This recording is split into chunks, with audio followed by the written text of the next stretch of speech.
We have a splendid Saturday in Boston, and you're peering down at Yorkie Way as the fans make their way into Fenway Park on a gorgeous New England afternoon as Fox Saturday Baseball brings you the Detroit Tigers against the Boston Red Sox. And we welcome you to Fenway Park. Dick Stockton along with Mark Grace, and both of these teams in the fight in their respective divisions, and they're having to do it in the face of injuries to significant players. And, of course, here we are at the trading deadline. The Tigers made an acquisition, and he made a big impact last night. Yeah, he did, and that was Johnny Peralta. He is now going to be playing third base for a while for the Detroit Tigers, and he certainly introduced himself to Tiger fans and his teammates last night. John Lester gave up a couple of home runs to Johnny Peralta, a changeup there, and then he came back and hit a fastball way out of here last night. He drove in 3 runs, and really that's what the Tigers need. They need some help offensively. And, of course, the Red Sox at this point have been quiet as the deadline approaches. And that's a little shocking. The Red Sox are usually making noise come trade deadline, but nothing so far. And I think Terry Francona understands that all he needs is his team to get healthy, and that should get him where they need to be. Well, you got to go with what you have, and that's what the Tigers are trying to do without some of these big names and the Boston Red Sox in the same boat. But they're in the fight with 2 months to go in the season. Fox Saturday Baseball. It'll be the Tigers and the Red Sox coming up.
Fenway Park as the wind right now blowing in from center field.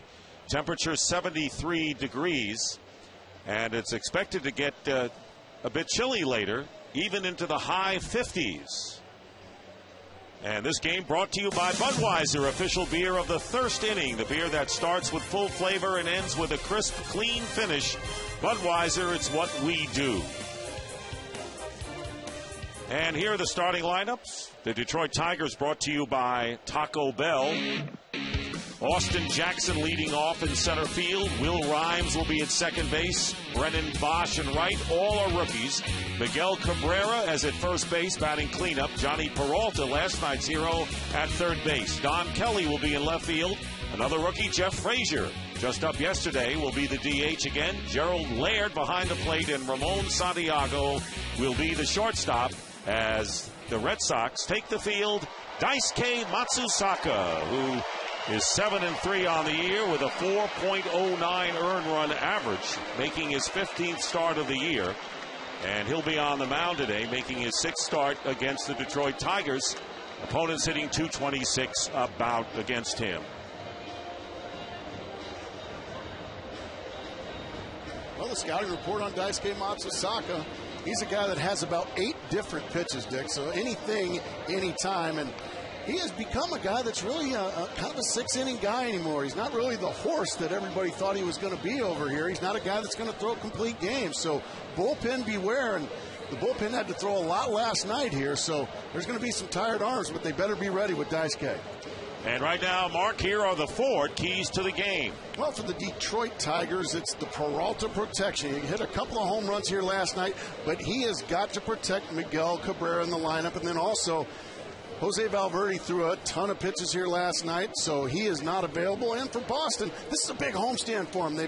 They stubbed their toe last night against these Tigers. They've got 2 more, and then the Cleveland Indians come in for 4 games, so they need to get back in the race against these teams that are struggling, and the way they do it is to ride their bigs. Those are the big guys in the middle of the lineup.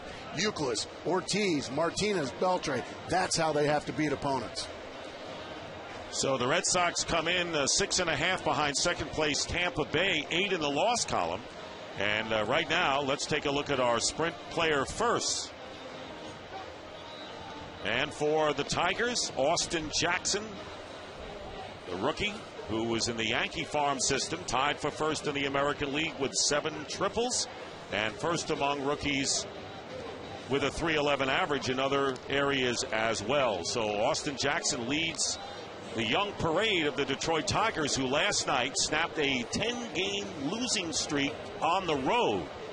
They had dropped 4 in a row overall, and today facing Daisuke Matsusaka, who's making his 6th start, 4-1 lifetime against the Tigers. And Jim Leland saying this is the first time I've ever had such an influx of rookies on the team, and kind of enjoys seeing their growth. Anyway, we're set to go as the Tigers, who are 6 games behind the first place White Sox and 4.5 behind second place Minnesota at 52-50.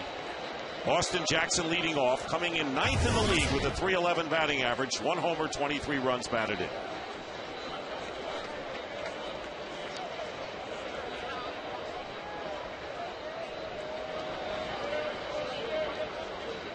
And the first pitch from Daisuke is a strike on the outside corner.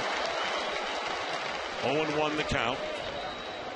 Tigers winning last night 6-5, and they had to hold their breaths, leading 6-1 before David Ortiz hit a grand slam home run in the 9th. Red Sox finished run 1 short, and a swing and a miss. That's the fastball, and it runs right in on the hands of Jackson. He can't pull him in tight enough, and he swings and misses. This is good news for the Red Sox, because Daisuke walked 5 in his last outing, so if he's throwing strikes, that's huge.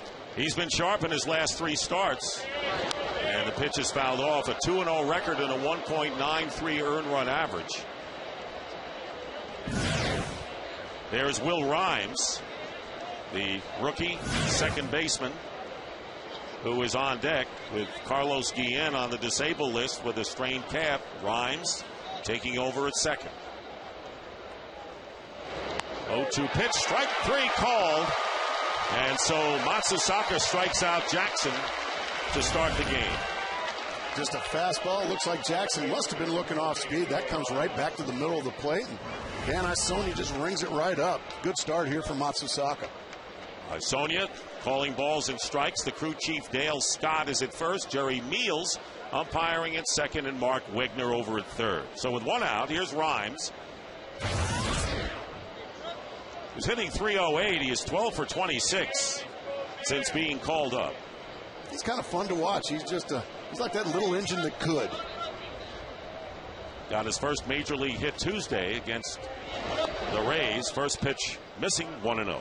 But he brings some speed to the lineup, some defense, got a lot of range defensively at second base. He creates some havoc.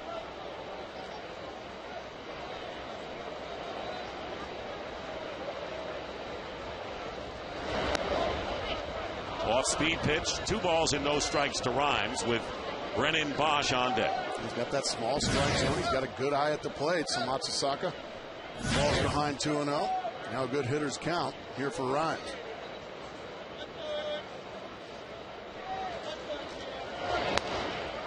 And there's a strike on the corner, 2-1.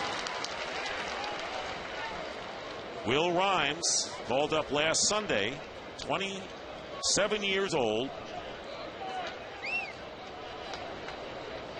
Hit .304 at AAA Toledo, fouls the pitch away, and the count 2 balls, 2 strikes.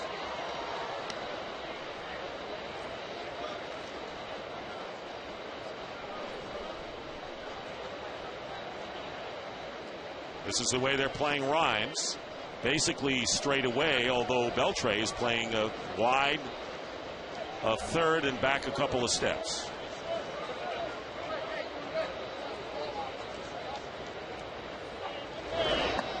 Full count to Rhymes.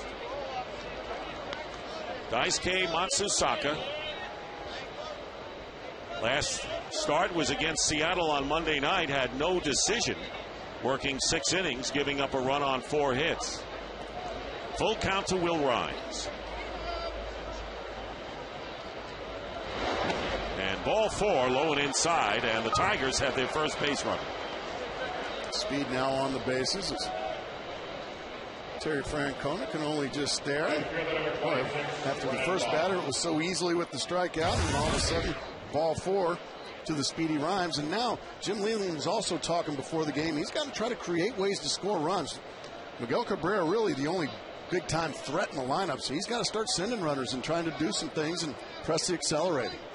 Matsusaka looks Rhymes back to first. Brennan Bosch, who last night was installed in the 3rd slot in the lineup for the first time this year, and with Maglio Ordonez on the disabled list, they've got to really scramble, and not much protection for Miguel Cabrera, which is really affecting Cabrera. So Brennan Bosch, the rookie, who was sizzling earlier, hitting just .109 in his last 15 games.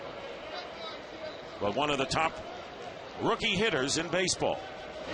First pitch, missing outside, 1-0. And Matsusaka really trying to nitpick on the outside corner. Trying to stay away from the middle, which you can't say you blame him, but because of that, he's falling behind. And these guys in the middle of the order, I don't care if they're not household names, they can still hurt you if you fall behind.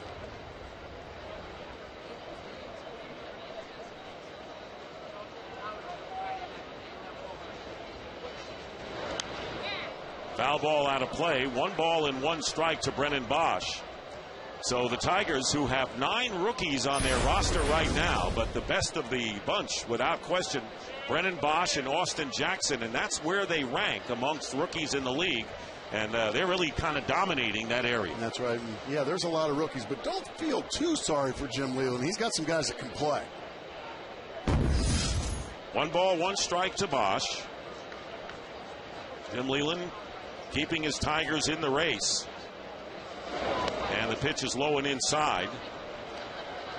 Tigers were in first place in the American League Central right before the All-Star break. They were 11 games over 500. They have lost 13 of 17 since. But anytime you look up and you find yourself just 6 back, you're still in it. 2-1 pitch, line foul. So the count is even at 2-2. Yeah, Jim Leland and his Tigers got to find a way to cool off the Chicago White Sox. Ozzie Guillen's got those guys playing fabulous baseball. There's the lead. The White Sox game and a half in front of Minnesota. Matt Capps, one of the new acquisitions, the new closer for the Twins, picked up a save last night. Rhymes on at first base. 2 balls and 2 strikes with 1 out.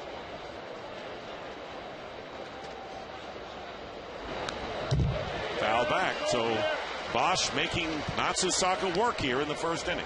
Matsusaka already starting to pile up pitches here. 15 already. 1 out here in the first inning.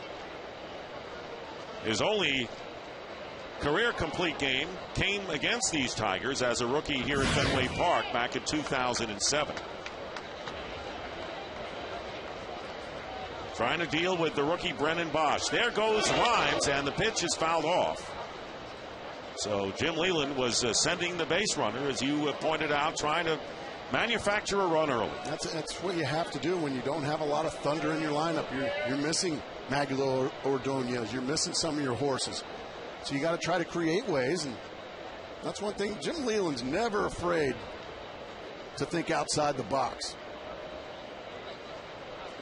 Brandon Inge is out with a fractured hand, the third baseman.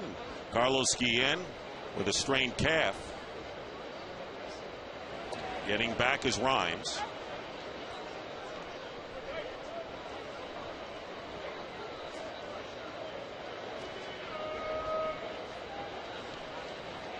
Two balls and two strikes to Brennan Bosch with Miguel Cabrera on deck for Detroit.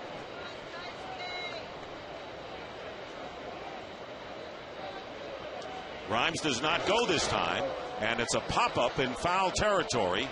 Adrian Beltre has a play and makes the catch for out number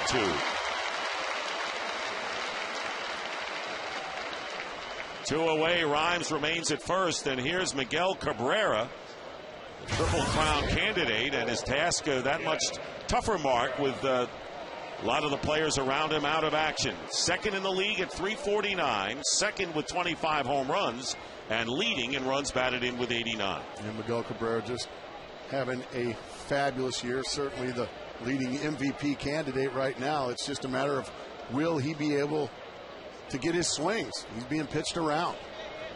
This week, a great example, ball one outside, when Joe Madden actually walked Cabrera in 3 of the 4 games with a runner at first. And look how deep they are playing him on the infield. Outfield at normal depth for Cabrera. Anything over their head is a home run. Matsusaka's 1-0 pitch, and there's a drive hit deep to left field, way back, and it's going to be gone. A home run for Miguel Cabrera, just inside the foul pole and over the Green Monster seats, and the Tigers take a 2-0 lead. It just makes you wonder why, Dick Stockton. Why do people continually try to attack Miguel Cabrera with the kind of year he's having? Matsusaka went with a fastball right down Broadway. I mean, that is center cut, belt high, and he pays a dear price. So Johnny Peralta, well, according to Daisuke Matsusaka, is enough protection to keep him from pitching to Cabrera. What did he make him pay with a long home run? Well, here's Peralta, and the first pitch to him is a strike. Johnny Peralta, and there's the reaction from Daisuke Matsusaka. And he knew it right away. There was a fella in the front row right behind home plate pleading for it to go foul, and it just wouldn't. And a breaking ball and a weak swing by Peralta off to the right. So Johnny Peralta making the big impact, and Jim Leland telling us before the game that he was just as impressed with the way he handled third base and knew how to handle the hitters. Veteran presence, that's what he said. He doesn't have any issues with having to worry about the positioning of his third baseman anymore.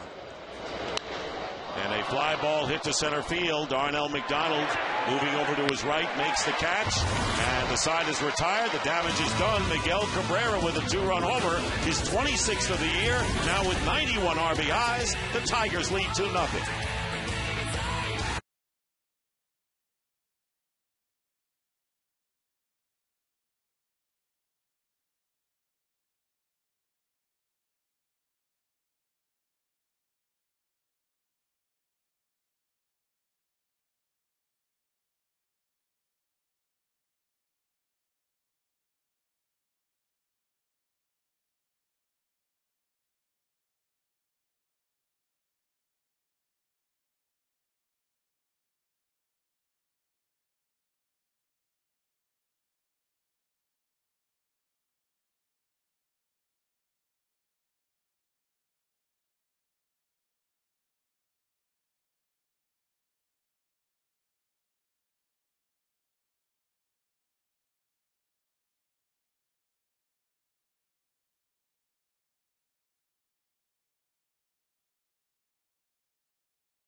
Taco Bell lineup by the Boston Red Sox. Marco Scutaro is at shortstop. J.D. Drew batting second and right.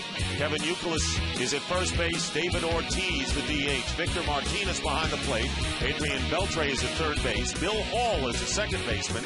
Ryan Kalish, 22 years old, just called up from AAA Pawtucket, will be in left field, and Darnell McDonald in center field, as Jeremy Herdita was in the starting lineup and he was designated for assignment. So Max Scherzer coming in with a 7-8 record.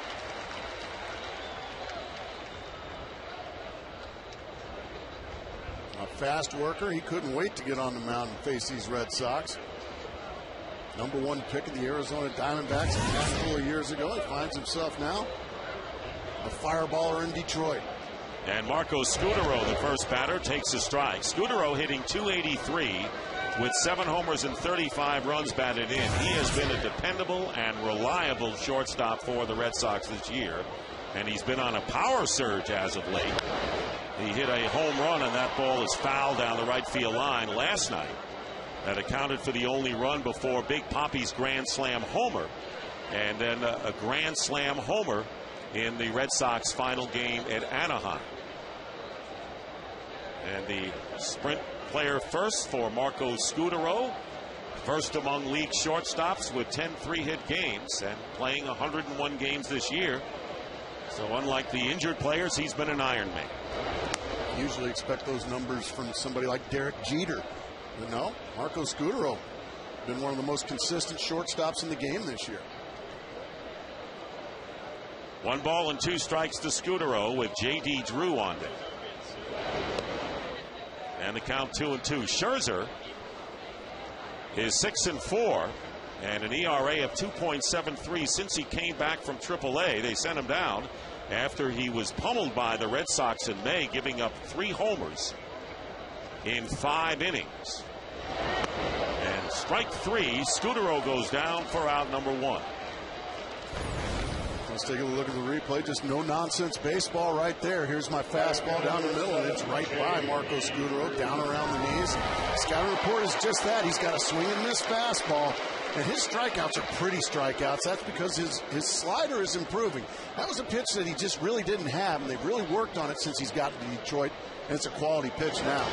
J.D. Drew, the batter, and the ball goes all the way to the backstop. So Drew, who was in the lineup last night but scratched because of that tight hamstring, did come in the game as a pinch hitter in the 9th inning and drew a walk, hitting .268 with 12 homers and 49 runs batted in. And there's a call strike. 1-1 to Drew. J.D. Drew thought that pitch was down.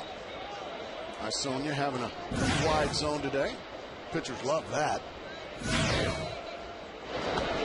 Took something off that pitch. It's down low, and it's 2-1. Yeah, that's his third pitch, the changeup. You got to show these guys different pitches. Can't do everything a fastball, because you'll get killed if you do. Comes back with a similar pitch and misses, and falls behind Drew 3-1 with Kevin Youkilis on deck.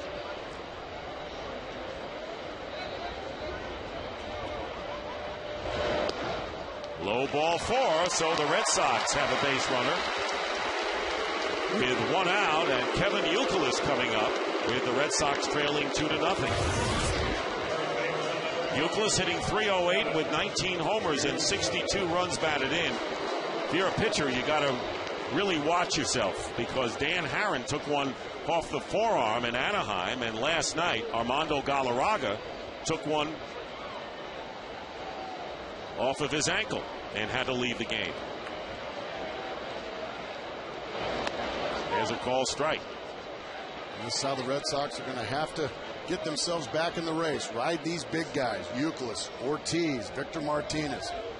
So a mistake there by Scherzer walking J.D. Drew to open up a possible inning here for the big guys. 1 ball and 1 strike to Kevin Youkilis. And there's Big Poppy, David Ortiz, on deck, and he has hit well in his brief time facing Max Scherzer.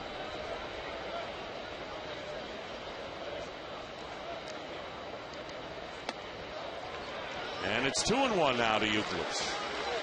Euclid just a nightmare for a lot of pitchers just because he rarely chases anything out of the zone. Got a great eye at the plate. Forces pitchers to throw his pitch, and when he gets those pitches, he rarely misses them.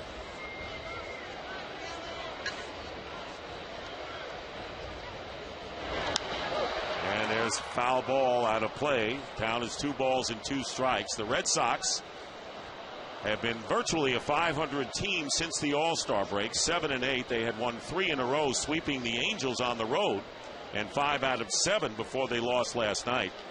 And this is kind of an important series because with the Rays and Yankees playing, if the Red Sox win, they can gain on one of them.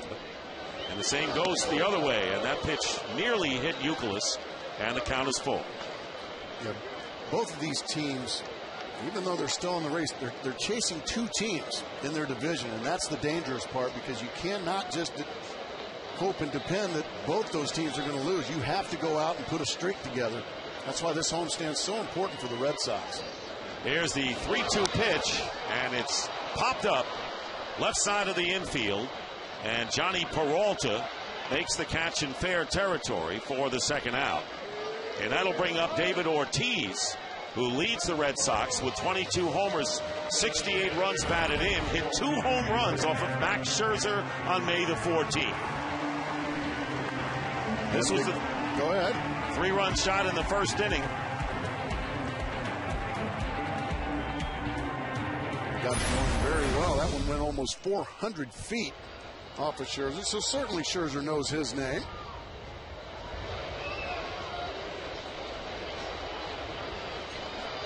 And there's the shift for Ortiz as Rhymes playing in short right field, and first pitch a strike on the outside corner.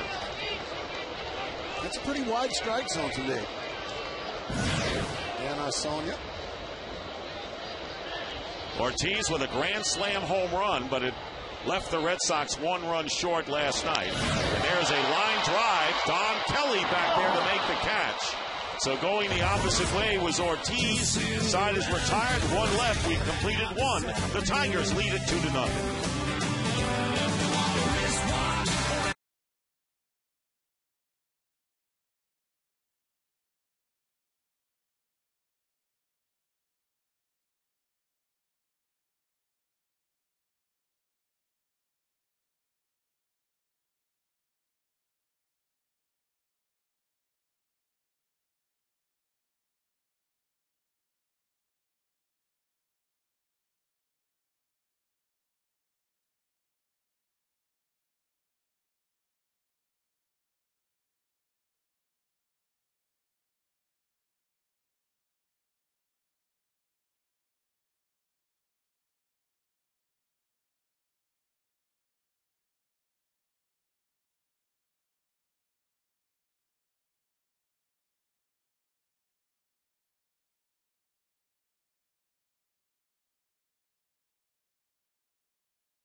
Inside the Bun by Fusion, the 2010 Motor Trend Car of the Year. Get in and drive one.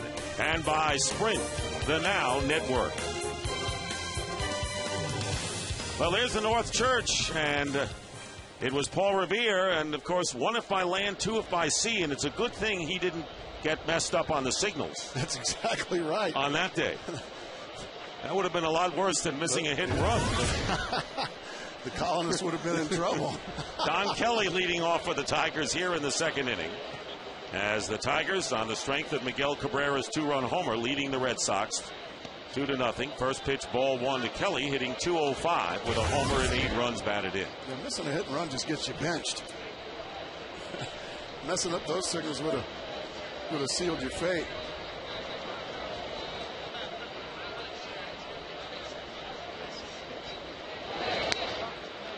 Swing and a miss, 1-1 to Kelly. Daisuke Matsusaka has to weather the early storms. And of course, the big barometer, the walks and throwing a lot of pitches early on, and that usually is a gauge to how he's going to throw.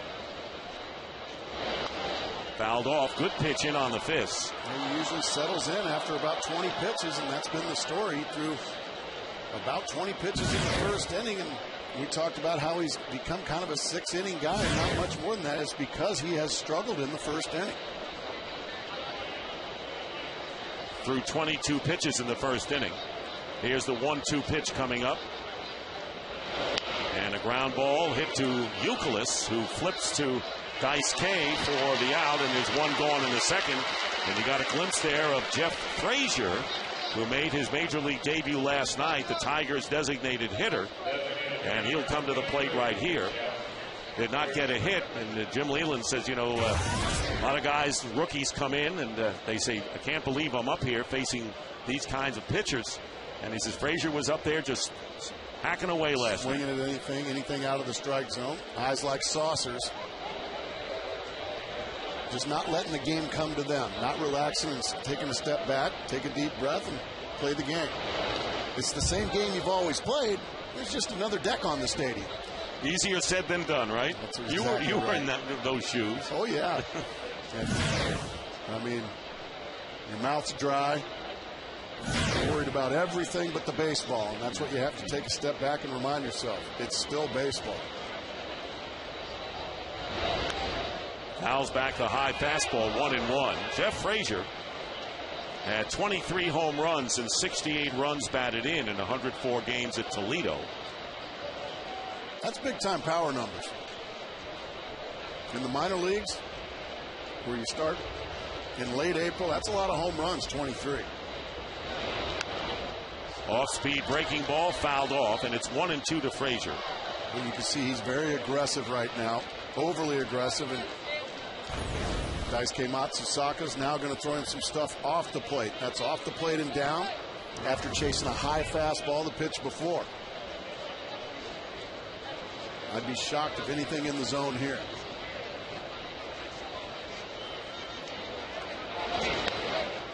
Two balls and 2 strikes to Frazier with 1 out. You saw Gerald Laird, the Tiger catcher, waiting to hit.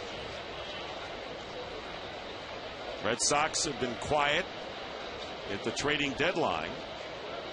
I guess more reports could still filter in, but nothing as of yet. And a single to center field. Jeff Frazier serving a single to center field, and the Tigers have their second hit of the game, and a base runner here with 1 out in the second. They went out of the zone again, down and away. That time you just have to tip your cap to Frazier. This is nowhere near the strike zone, but he just goes out and swats it into center field. That's nicely done by the youngster. Just out of the reach of Bill Hall at second base. That'll bring up Laird, the number 8 hitter in the lineup. Here's Laird batting 186, 3 homers and 16 runs batted in.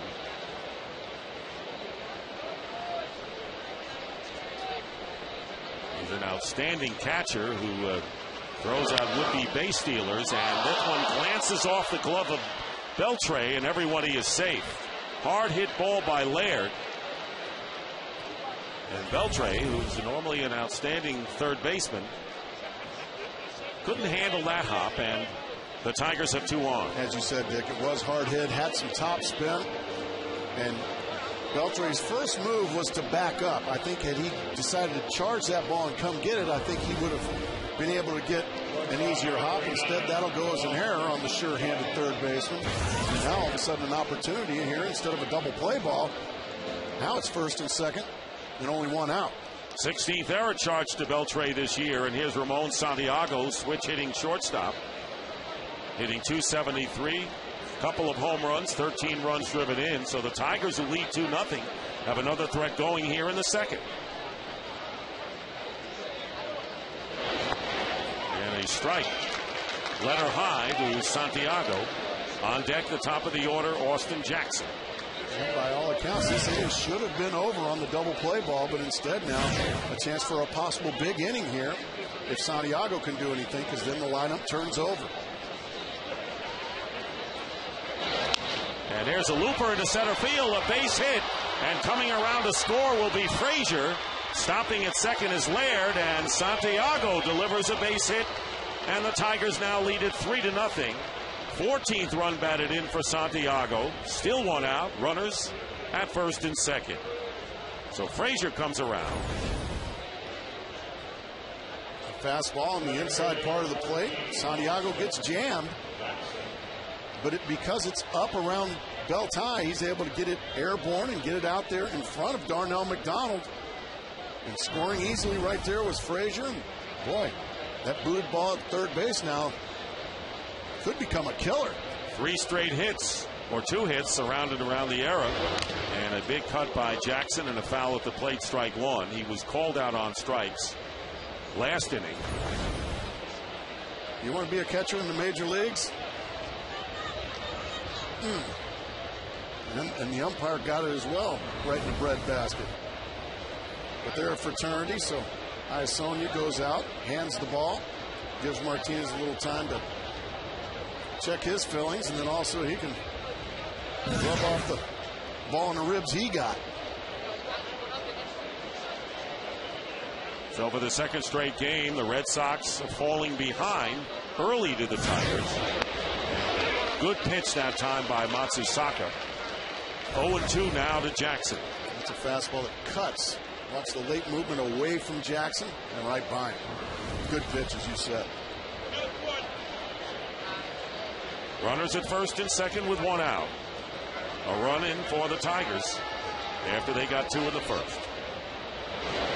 Strike 3, fastball on the outside corner. And for the second time in as many innings, Austin Jackson looks at a called third strike.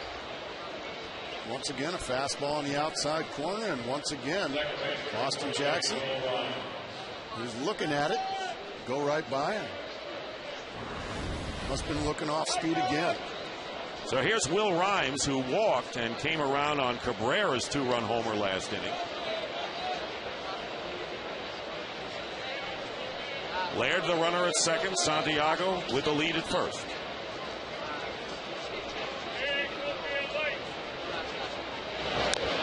And he fouls it off right behind Tom Brookins, the first base coach.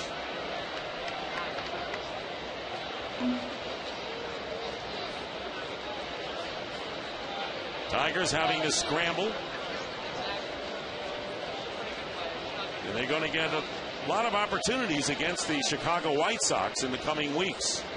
And that's got to be their advantage, down 6 games coming into this game.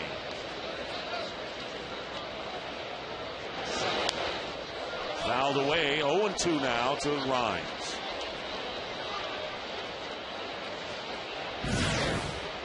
Bosch is on deck.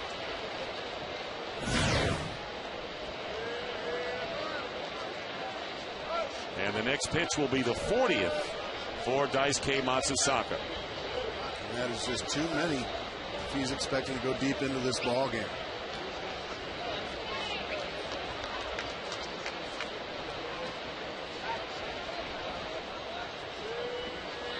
And time called as Rhymes steps out.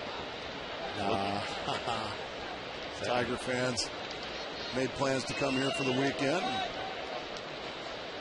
Yeah, Dad's sharing a piece of heaven with Ernie, I guess. And all peering down at Fenway Park. Fastball, strike 3. Rhymes goes down. But once again, the Tigers strike. They get another run and lead the Red Sox 3-0 in the middle of the second.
Baseball, presented by Taco Bell, is sponsored by Budweiser. With full flavor and a crisp, clean finish, it's what we do.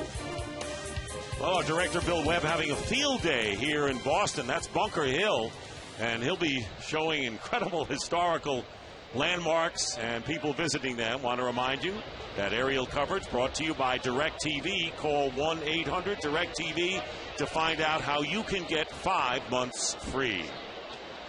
Pete Macheska, our producer today, and our crew here at Fenway Park, as Victor Martinez takes a strike from Max Scherzer to start the second. Macheska also piloting the DirecTV blend. News to me. Here's the 0-1 to the switch hitting Martinez, and he fouls it off. No balls and 2 strikes. Victor Martinez coming off the disabled list after missing 22 games with a fractured thumb on Monday.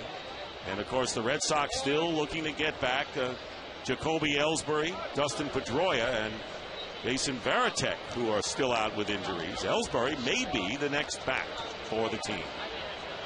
0-2 pitch and a base hit to left field. So Victor Martinez goes the opposite way, and the Red Sox have their first hit of the game. Lead-off man on in the second inning, and we went on the air with the Red Sox being quiet at the trade deadline, but Ken Rosenthal, who's been a busy man today, has further news. Kenny.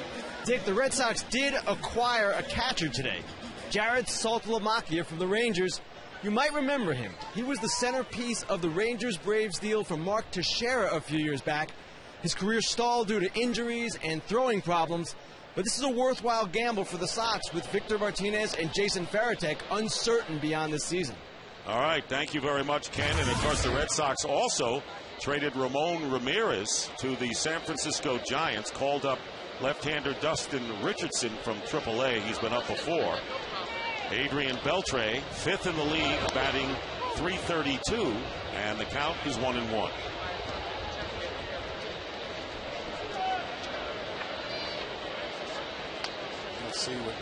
See what Gerald Laird wants from Max Scherzer here. He wants the gas and he wants it on the outside corner. Martinez with the leadoff single, and the count 2 balls and 1 strike. And with baseball's trade deadline happening, keep up with all the latest news and analysis by logging on to twitter.com/Ken_Rosenthal or twitter.com/MLB on Fox. Cut and a miss by Beltre, and it's 2-2. Beltre with 17 homers, 65 runs batted in. And where would the Red Sox be without his offense as well with all of the injuries? Boy, it's hard to imagine what a good slider that was. I would imagine Laird would want another one of those. Instead, he's going to get a changeup. And it's bounced foul. Yeah, Beltre had a tough time in Seattle. Tough place to hit. That's a very big ballpark. A little more cozy left field here in Boston. And Beltre has just made a living peppering the Green Monster. 2 balls and 2 strikes. And Scherzer goes to a full count with Beltre, with Bill Hall on deck for the Red Sox. There's Hall.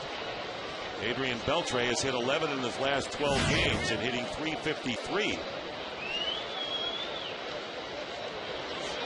Solid year for the newcomer to the Red Sox this year. 3-2 pitch, fouled away. Scherzer decided enough of that. I'm just going to come at you with my best pitch, and that's my fastball. Power on power. Beltre just missed it, fouling it back.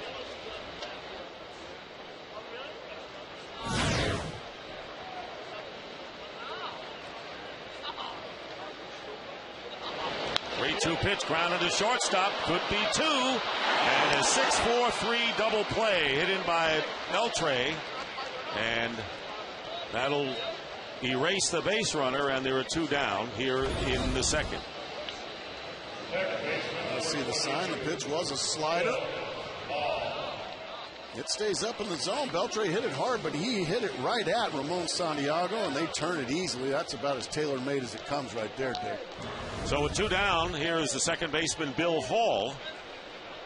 Hall hitting .230 with 11 homers and 29 runs batted in. And a strike on the inside corner. He's been a valuable man for the Red Sox this year, playing several positions. 22 starts at second base, the most he has started at that position in the last 6 years when he was with the Brewers. So an active year for Bill Hall, who takes down low 1-1. A little extra bounce now in Max Scherzer's step after that double play ball off the bat of Adrian Beltre. That one got up to 96 miles an hour. He can even go higher than that.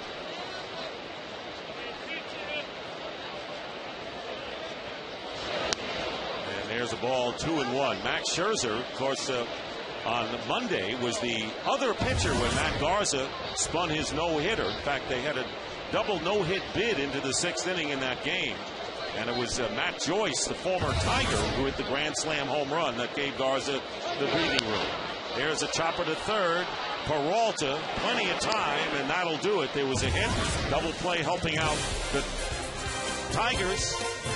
And we'll return to Boston after a word from your local Fox station.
Saturday Baseball, presented by Taco Bell.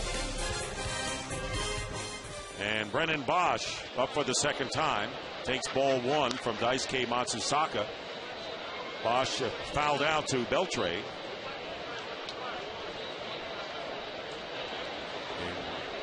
In the first inning. It will be Bosch, Cabrera, and Peralta. And Daisuke falling behind 2-0. Tigers getting 2 in the first on Cabrera's 2-run homer, his 26th of the year, and then a run helped by an error, but it was an earned run ruled by the official scorer as Santiago knocked in Frazier. And a fly ball and out of play, and giving chase was Ryan Kalish, the newest Red Sox. 22-year-old just called up today when Jeremy Hermida was designated for assignment.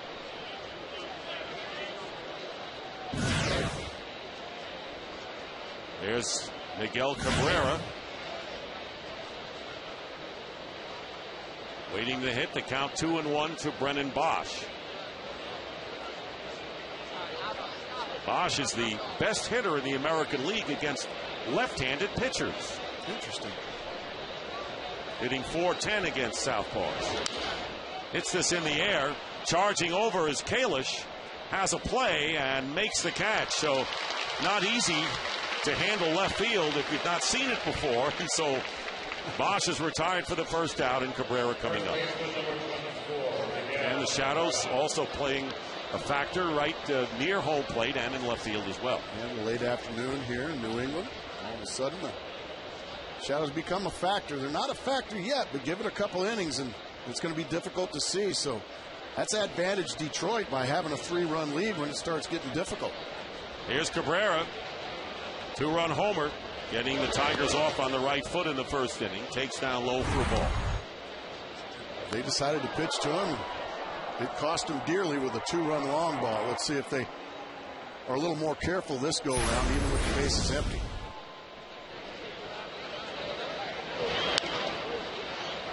And a foul ball past Gene Lamont, the third base coach for the Tigers. 1-1 to Cabrera, who comes into the game 13 points behind Josh Hamilton in the batting battle. 6 home runs behind Jose Bautista for home runs and 4 RBIs, now ahead of A-Rod, and he has stretched that to 6. And now we update the numbers. Well, Josh Hamilton, really all of that starting about June 1st. Miguel Cabrera, he's just been dominating all year long.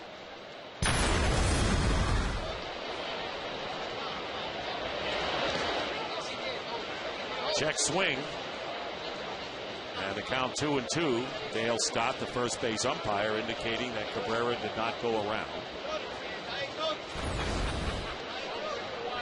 Tried to get the breaking ball down and away. Almost got Miguel Cabrera to chase something, but he was able to check it up. Let's see what Victor Martinez wants. He wants that same pitch. And the count is full 3-2. Red Sox relying on their pitching, and they're all healthy right now. Josh Beckett coming back and winning only his second game in Anaheim. But last night, John Lester lost his third in a row, giving up a career-high 11 hits. And here's Dice K struggling early on against the Tigers today. Here's the 3-2 pitch and a ground ball. Glove this time by Beltre. Throw to first, and Cabrera's retired for out number 2. Well, Ken Rosenthal has been a very busy man keeping us apprised of the Red Sox trade. There are others as well. So, Kenny, what do you got? Dick, there were some other late moves, including one by perhaps the best team in the National League, the Atlanta Braves. They traded with Kansas City, getting Kyle Farnsworth, relief pitcher, and Rick Ankiel, who will help them out in center field. They've had the center field problems all year long with McLeod. Other moves.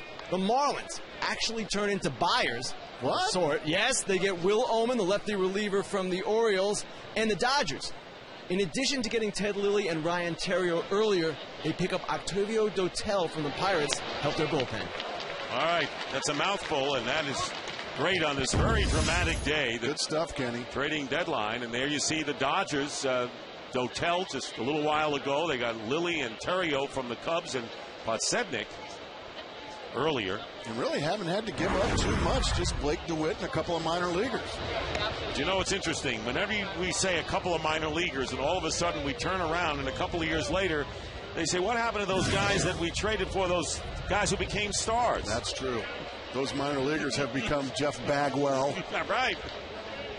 That may be Exhibit A, Mark. Willie McGee. Now there's been some pretty good minor leaguers shipped over. Yes. Johnny Peralta, who fly to center his first time up. He's ahead on the count, 3-1 with 2 out, nobody on base here in the Tiger third. And an off-speed pitch fouled back, and the count is full again to Peralta, who is 0 for 12 in his career against Dice K, and first player in Tiger history that hit home runs in each of his first 2 at-bats. And that's a long history. That is a bunch of history.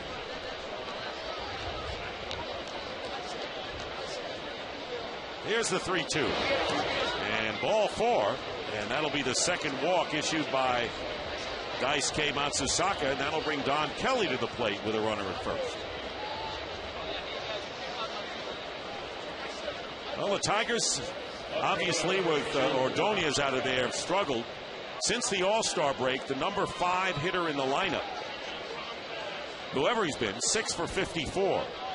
And even Miguel Cabrera had been having his problems with runners in scoring position before the 2-run homer today. And here is Don Kelly, who slaps it foul.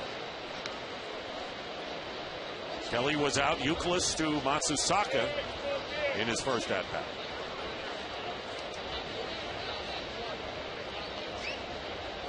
It's Peralta, who's paid off early dividends since coming over from the Indians. 1 ball, 1 strike to Kelly. Kelly, a big, wiry guy, athletic. I think that means a pickoff throw. I'm not sure what that is. Like we said, Daisuke has about 8 different pitches. That might have been just a certain kind of fastball. Fouled away, 1-2 to Don Kelly. He's got one that cuts, he's got one that sinks, and he's got one that's straight. So I would imagine Victor Martinez has to have about 3 different index fingers to figure out just which fastball he wants from Daisuke. Let's take a look, see what we get here. That's got to be some kind of a breaking ball. Pitch number 60 coming up. And roll to second baseman Bill Hall. He'll make the play at first to retire the side. The Tigers lead 1 in the middle of the third. Detroit 3, Boston 0.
The Red Sox trailing by a score of 3-0, and making his major league debut is Ryan Kalish, 22-year-old from Shrewsbury, New Jersey. Was hitting .294 with 5 homers, 18 runs batted in 31 games at AAA Pawtucket. Started the year for the Red Sox AA farm team in Portland. They saw him in spring training, and they regard him as a prospect.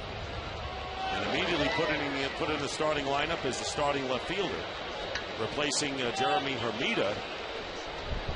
So the new face, and the last time the Red Sox brought up a player, in the 11th hour, Daniel Nava hit a grand slam homer on the first pitch. This one is popped up. Gerald Laird sheds the mask, reaches in, can't make the play as it deflects off a fan. A good effort there from Laird. He goes as far as he can. He sticks that big left paw as far out as he could, but the locals just didn't get out of his way, and he wasn't able to make the catch. And for folks wondering at home, as long as the ball is in the stands and not on the field of play, it won't be fan interference. 1-2 pitch and a base hit to right field for Ryan Kalish. Well, it's not a grand slam homer, but Ryan Kalish will remember always his first major league at-bat, and Cabrera gets the baseball, and a hand for Kalish. The 22-year-old singles in his first major league at-bat. And the Red Sox faithful, so knowledgeable. They know what's going on. They understand. They give him a standing ovation. It's a changeup. Not a bad changeup. It's down, but he just goes down and digs it right out and rifles it into right field for what if I was holding him on, Dick, I'd say I hope that's the first of thousands. Right. Darnell McDonald, Red Sox center fielder, batting ninth, and he takes a strike. McDonald hitting .257, 6 homers and 25 runs batted in. Mike Cameron, who has been valiantly playing the center field position despite a strained abdominal muscle all year, affected him somewhat last night as McDonald fouls it off and the count is 0-2.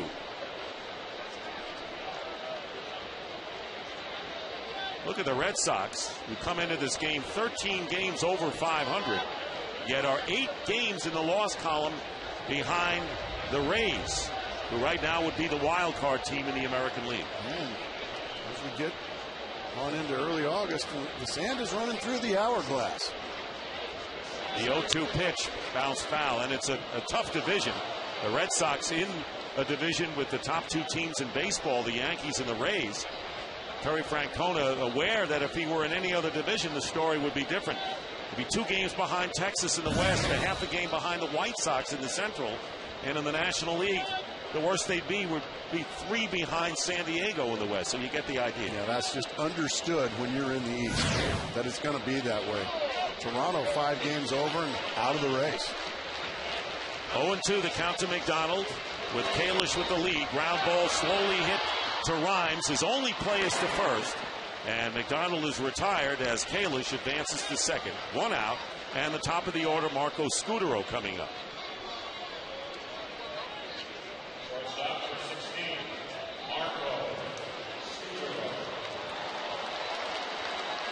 Scutaro struck out in the first inning.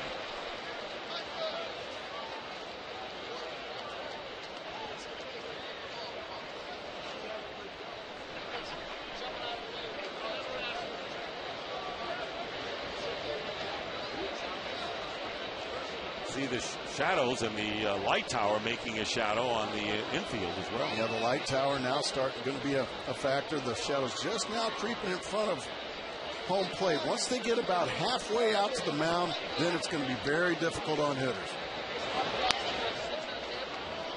There's a ball, and there's Scutaro with the eye black. It looks like he's got the dark glasses as well. He's got all the above. Runner at second is Ryan Kalish, who singled and advanced on a ground ball. And now the count 2-0 to Scutaro with J.D. Drew on deck. I would imagine Scherzer, knowing that the heart of the order is right behind Marco Scutaro, he's going to have to throw a strike here, which means he's become a one-pitch pitcher, and that is a fastball. Scutaro can look for one pitch in one spot. If he gets it. There's a strike. It was a fastball, Dick, but boy, it was in a perfect spot, knee-high, right on the outside corner. That's just a pitcher's pitch. And really, Scutaro did the right thing by taking that pitch. All you're going to do with that one is tap it to the second baseman and possibly hit into a double play. So that's just a well-executed fastball by Scherzer.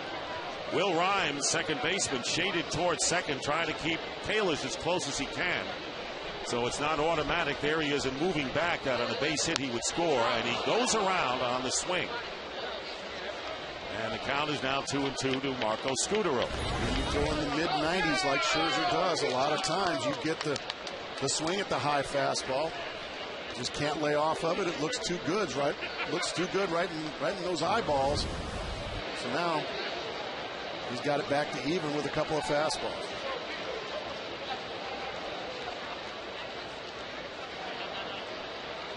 Tigers are leading 3-0. They've out-hit the Red Sox 3-2. And this pitch is up high, and the count is full. Max Scherzer, 26 years old, from Chesterfield, Missouri. Spent 2 years with the D-backs. His first year with Detroit. Came over in the trade for Edwin Jackson, who used to pitch for Detroit. Now acquired last night by the White Sox. Here's the 3-2 pitch. And a base hit to right field. Coming up is Brennan Bosch, and they're going to hold Kalish at third as the throw comes back. But the Red Sox, with their second hit here in the third inning, have runners at the corners with one out, and J.D. Drew stepping up. Pretty piece of hitting right here by Marco Scutaro. Fastball in the middle of the plate. He just goes the other way with it on one bounce. Bosch does a nice job getting to it quickly, comes in and hits the cutoff man. And all you young outfielders, so imperative to hit the cutoff man and keep the double play in order. Look at the head stay right on the baseball. Drives through it. Well, that's just textbook right there as far as hitting. So an opportunity here for J.D. Drew as the Red Sox trying to climb back into the game. Still early, up bottom of the third. Runners at first and third, one out. And a strike to Drew. Mighty rip there from J.D. Drew. He was looking for the fastball, instead got the changeup, and he was way out in front. Talk about all the injured Red Sox. Talk about Mike Cameron playing hurt, as has J.D. Drew this year. Toss to first after a look at third. And well, by rule, you do not have to throw that ball to first base. You can just give the fake to third. You don't have to throw the ball, but he does anyway. And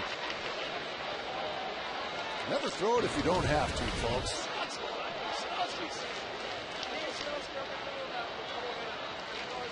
And there's a ball hit. And it's caught by the shortstop Santiago. In on the fist, a soft line drive. So J.D. Drew trying to get the run in with less than 2 out and a runner at third can't. And so that leaves it up to Kevin Youkilis. Pretty good sequence that Scherzer put on Drew right there. He got ahead of him with the changeup and then just sawed him off with a fastball in on his hands to get the soft liner. Red Sox left 12 on base in last night's loss, including 2 in the ninth inning when they were trailing by a run, and were 2 for 10 with runners in scoring position. And here is Youkilis, and 36 left on base in the last 3 games. Youkilis popped up to Peralta at third, looks at a breaking pitch for a strike. Just spin a breaking ball up there, first pitch. And a lot of times it's going to be taken because they're looking for that mid-90s fastball.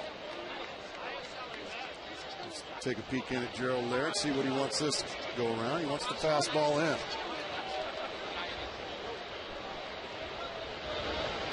And he gets it a little bit too far in, and the count 1-1. Kalish making his major league debut. Ryan Kalish, 22-year-old outfielder, singles in his first at-bat. Going to second on a ground ball and advancing to third on Scutaro's base hit to right. Now there are 2 down. 1-1 to Youkilis, and now 1-2 off of the foul ball. The thing about Kalish, he only got here about a half hour before the game started. I'm sure he doesn't even know the signs. I would imagine right here, third base coach got to come over. Okay, this is what's going on right now, and that's all things that you really don't think about. He doesn't even know the signs. And has to play left field in front of that wall at Fenway Park to boot, which is never easy. And I don't think you could get a quickie lesson from anybody from the time he got here to go out to play left field, and the shadows that we pointed out earlier start to expand in left. 2 balls, 2 strikes to Kevin Youkilis, who has driven in 62 runs. Max Scherzer trying to pitch out of trouble here in the third. And another foul ball, so Youkilis stays alive. 55 pitches thrown by Scherzer thus far. And Big Poppy, if Youkilis can keep it alive.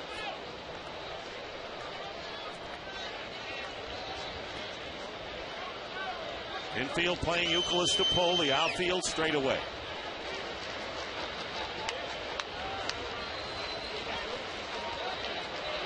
Leads at first and third.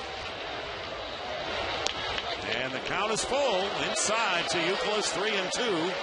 And 1 pitch away from loading him up for David Ortiz. Sculo will be off on the pitch on the 3-2 count with 2 outs, and these fans starting to get excited, getting behind Youkilis. That's the 4th full count that Scherzer has gone to. There's the fake first and no throw, so we took your advice. Yeah, you don't have to throw that. Especially since Cabrera was playing well off the bag at first.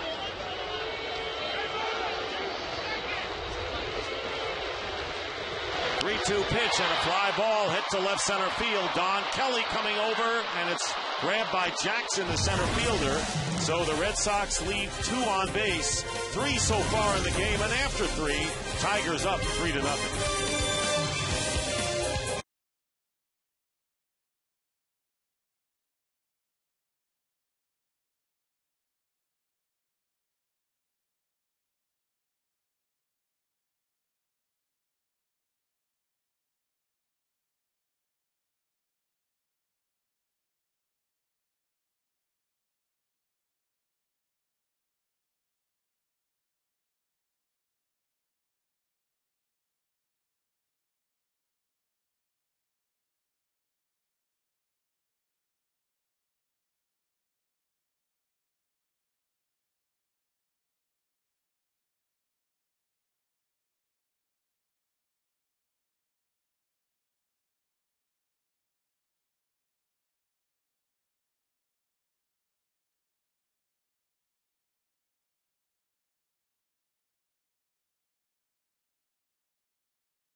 A better way forward by Pepsi. When you choose Pepsi, you support the Pepsi Refresh Project. And by One A Day Men's, the official multivitamin of MLB, specially formulated for men. One of the more modern scenes in Boston with all of the historical landmarks, the Zakim Bridge there. Jeff Frazier, who singled his first time up and got his first major league hit in the second inning, came around and scored on Santiago's base hit for the 3rd Tiger run, facing Daisuke Matsuzaka. Fouled away, and it's 1-1.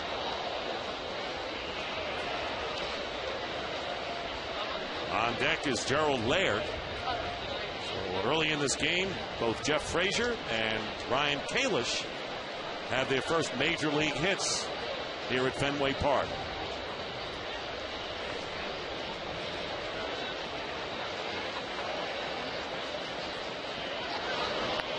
Two balls and a strike to Frazier. Daisuke Matsuzaka has allowed 3 hits, the 2-run homer to Cabrera in the first inning. Singles to Frazier and Santiago in the second. And Era helped the Tigers along as well. Foul back, and it's 2-2. He has 2 walks and 3 strikeouts. Shadows starting to become a factor more and more as the afternoon starts to turn into evening here in Boston.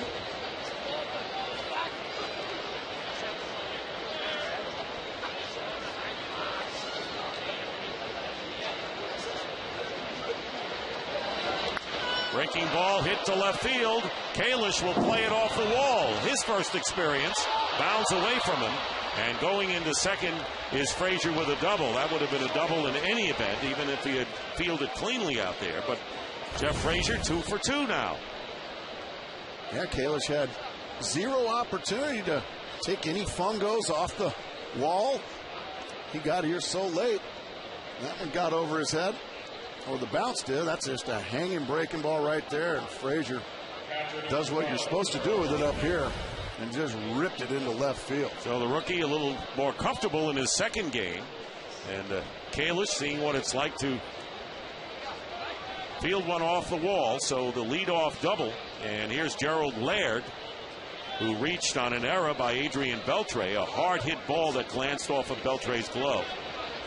And now Scudero shaded towards second base, and there's the bunt attempt, and it's a strike to Laird. Laird questioning Isanya to see whether he had offered at it or whether it was over the plate. I think he was upset with the call. It looked like a strike to me. You be the judge at home, Dick. That looks like a strike to me. Yeah, did not offer at it. I think he was just upset with the call from Dan Isanya. I think when he sees the replay, he'll realize he was mistaken. And the Red Sox looking for Laird to bunt as Youkilis charging from first. Beltre already in at third, and the pitch taken outside for a ball, 1-1.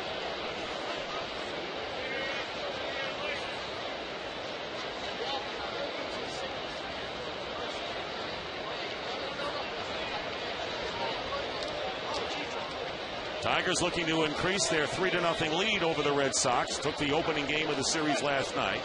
Jeff Frazier, who led off with a double, on at second base, and a call strike, and it's now 1-2 to Laird. Did not square around a bunt that time, but he was frozen by another Matsuzaka breaking ball. So Beltre and Youkilis moving back at third and first respectively. Again, Scudero trying to cheat behind the runner Frazier. 2-2 to the Tiger catcher.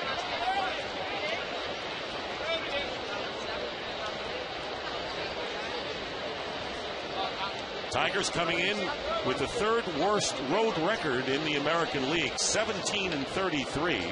Only the Mariners and the Orioles have done worse away from home. They won last night and leading today. 2-2 pitch, fastball, strike 3, and Laird goes down. That's the 4th strikeout. Catching up with Terry Francona, the Red Sox manager, and of course, obviously not ideal with all the injuries, but he's had to like what he's experienced attitude-wise. Well, we like what our guys are trying to do. Well, we've had some bumps in the road for sure, but you know, when everybody seems like they're going in one direction, it's pretty good feeling for the staff. On a brighter side, Ryan Kalish, he introduced himself nicely, didn't he? Yeah, he's pretty well thought of in the organization. This is an exciting day. You know, pretty big compliment to him when right smack in the middle of the season, we think a young kid could come up and help us.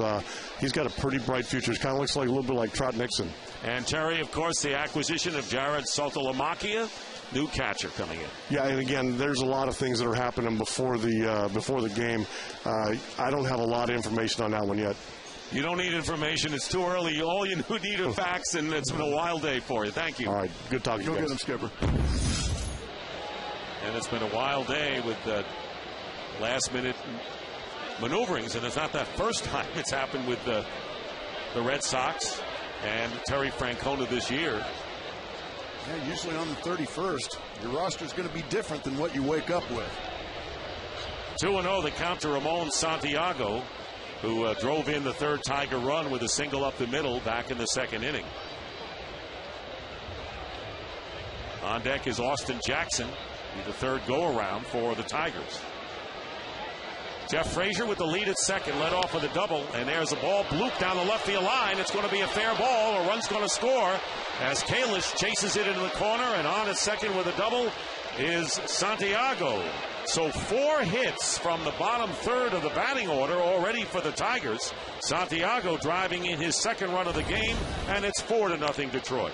Well, when you get ahead of the count, 2-0, you're going to get something in the middle of the zone. That's exactly what happened. He got a fastball he could handle and just flips it the other way into the corner.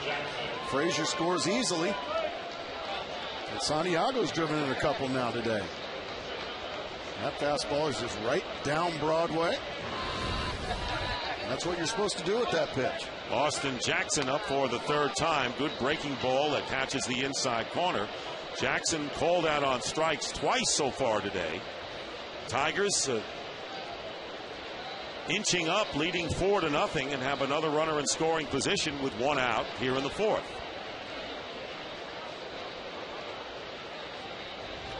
Now up the fifth, ground ball to second. Bill Hall will make the play to first. As Santiago goes to third, Jackson's retired, 2 out to Will Rhymes, the second baseman. Second baseman, number 28, Will Rhymes. Rhymes has walked and looked at a third strike. Well, he's a guy that's dangerous with a man on third base and 2 outs because he can drop a bunt. He's one of those guys that can just do whatever it takes. You can see Beltre at third base. He's in. He decides to take one with him. He's got a lot of room to the right side. Fastball, strike 1 to Will Rhymes. Talking about last-minute events, well, Daisuke Matsusaka had to be pulled. Strained a forearm, scratched from his start moments before he took the mound back on June the 12th and went on the disabled list. And there's a looper into left field coming on as Kalish makes the catch to retire the side. Tigers get another run on a pair of doubles and lead it 4-0 as the Red Sox bat in the fourth.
I guess in the evening it would be a beacon in the night, Mark.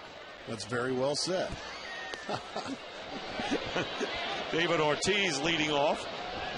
Takes the ball. Ortiz lined out to Don Kelly in left field. And lifts one to right field past Rhymes, who was playing deep in the shift. And Ortiz managed to find the open spaces and is aboard with a base hit. Looked like slow pitch softball with all the rovers and infielders chasing after that humpback rider. Rhymes just comes up a little bit short. All you need now are shorts and knee pads, and you got the slow pitch softball. Third hit of the game, or fourth hit for the Red Sox, and here's Victor Martinez, who has one of them. Leadoff single back in the second, but erased on a double play. Tigers leading the Red Sox 4-0. Had an early lead last night, managed to make it 4-1, added 2 more runs, and withstood the late onslaught in the ninth when Ortiz hit the grand slam home run. But somehow, when you're down by a run and the bases are clear with 1 out, you still have to go to work, and the Red Sox did get 2 more men on base. Max Scherzer, 7-8, making his 20th start of the year, missing inside, and it's 2-0 to Martinez.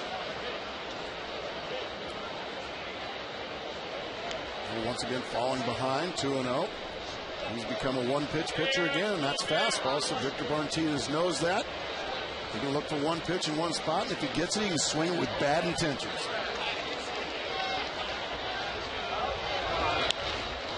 And it's popped up into shallow left field. Coming on in and making the catch is Don Kelly for the first out. Jim Leyland, manager of the Tigers, and of course knowing he has some injuries as well, and asked about how refreshing it might be to see some of these youngsters come up and perform well. Well, you know, it's a catch-22 because you're glad to see guys get some opportunity, but certainly, you know, we miss the Guillens and the Ordonez and the Inges because it makes it a little tougher. But it's nice to see the kids get an opportunity. With Jose Valverde throwing so many pitches last night, you need a big outing out of Max Scherzer. So far, so good. Yeah, Gracie, you told me to start Valverde today. I don't know. Yeah, no, you're right. He won't pitch today or tomorrow, and we're off Monday, so that'll give him 3 days to freshen up. We got to split when we go home against the White Sox, so we got to get him fresh for that. And you're getting a bonus from the bottom third of your order today. Yeah, they're making some contributions, and that's what you need. You know, you can't put it all on Cabrera and guys like that every day. So it's nice when you get a little something down at the bottom. Thank you, Jim. Sure. Keep it up, Skipper. All right. Well, I know you'd never be a pitching coach. Actually, in jest, Valverde throwing a career-high 60 pitches last night in an inning and a third. He has been such a rock this year for that Detroit bullpen, but he had some scuffles last night. But I guess at the end of the day, if you get that third out and you're shaking hands at the end of the day, you did your job. But, boy, he had to work a little overtime to do it. 0-1 the count to Beltre with 1 out. Ortiz the runner at first, and a slow ground ball to second. Flip to shortstop, throw to first base, double play. And Beltre hits into a double play for the second time today. And that will take care of the Red Sox. We've completed 4. The Tigers lead it 4-0.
Support Stand Up to Cancer. Visit standuptocancer.org to learn how you can help in the fight against cancer.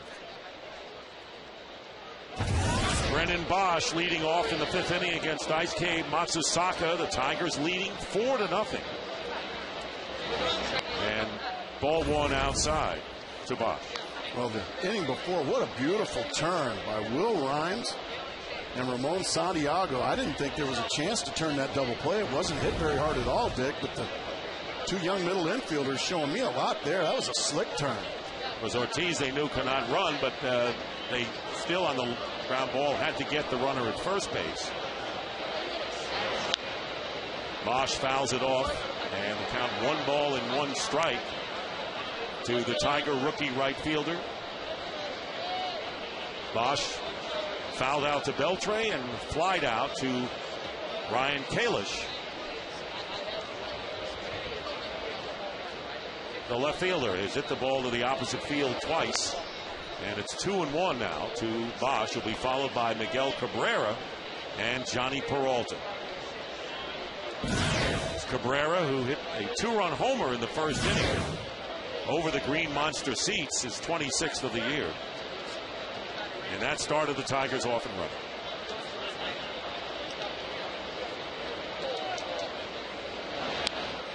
Two balls and 2 strikes. Good pitch in on the hands by Matsusaka.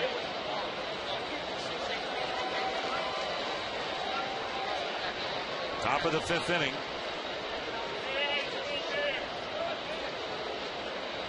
Red Sox, knowing the Rays and Yankees play tonight, victory would gain on one of the teams, and a loss would put them another game behind one of those teams. And a called third strike, breaking ball on the outside corner, and Bosch goes down. Now it's time for a DirecTV game break. Atlanta leading 2-0 in the bottom of the first inning. Joey Votto singles to right field, but watch Jason Hayward coming up, throwing, and nails Orlando Cabrera at the plate for the out. Braves maintain their lead. The Reds getting a run. It's 2-1 in the 6th. The only way to watch every MLB game in HD, call 1-800-DirecTV. Well, here's Miguel Cabrera, and he looks at a breaking ball, missing 1-0. Cabrera now with 26 home runs and 91 runs batted in. Well, when you're facing guys like Cabrera, it's nice to have the shadows on your side. It is now officially difficult. And a line drive center field, charging and playing on a hop is Darnell McDonald. Blocked it in front of him, fortunately for him, and Cabrera held to a single. And that's the advantage guys like Cabrera have. They're so big and strong. Outfielders have to play so deep that a lot of times those little humpback liners are just going to fall in front of him. There's the fastball that Victor Martinez wanted. He got it. He catches him off the end of the bat. But because the outfielders have to play so deep, the ball ends up falling in front of him. That'll bring up Johnny Peralta, has flied to center and walked. And the first pitch outside, ball 1. Peralta, of course, with the 2 home runs. Last time he had 2 home runs in a game before last night was September of 07, and that one knocked out the Tigers. And the Cleveland Indians ended up winning that division. Coming back this time to help the Tigers. Matsusaka falls behind 2-0.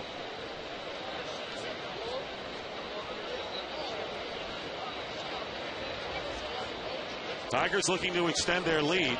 Scored 2 in the first, 1 in the second, 1 in the fourth. And a runner on here in the 5th inning.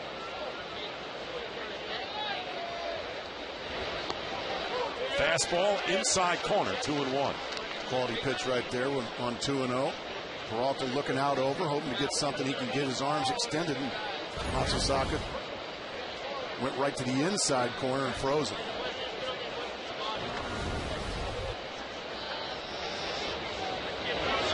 There's a breaking ball in for the strike.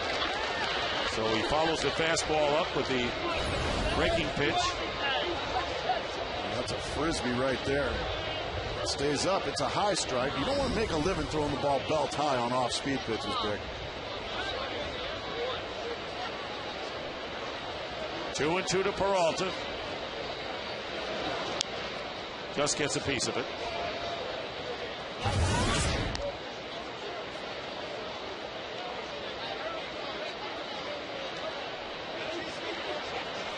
Johnny Peralta, 28 years old, filling the third base gap created when Brandon Inge suffered a broken finger when he was hit by a pitch on the 20th of July. And another off-speed breaking ball popped up to the left side of the infield, and on the outfield grass, Beltre makes the catch for out number 2. Teams around the league are competing for a $200,000 Pepsi Refresh grant. Vote for your team's idea at PepsiRefresh.MLB.com. 2 out. Cabrera, the runner at first, and Don Kelly, 0 for 2, has hit the ball on the ground twice.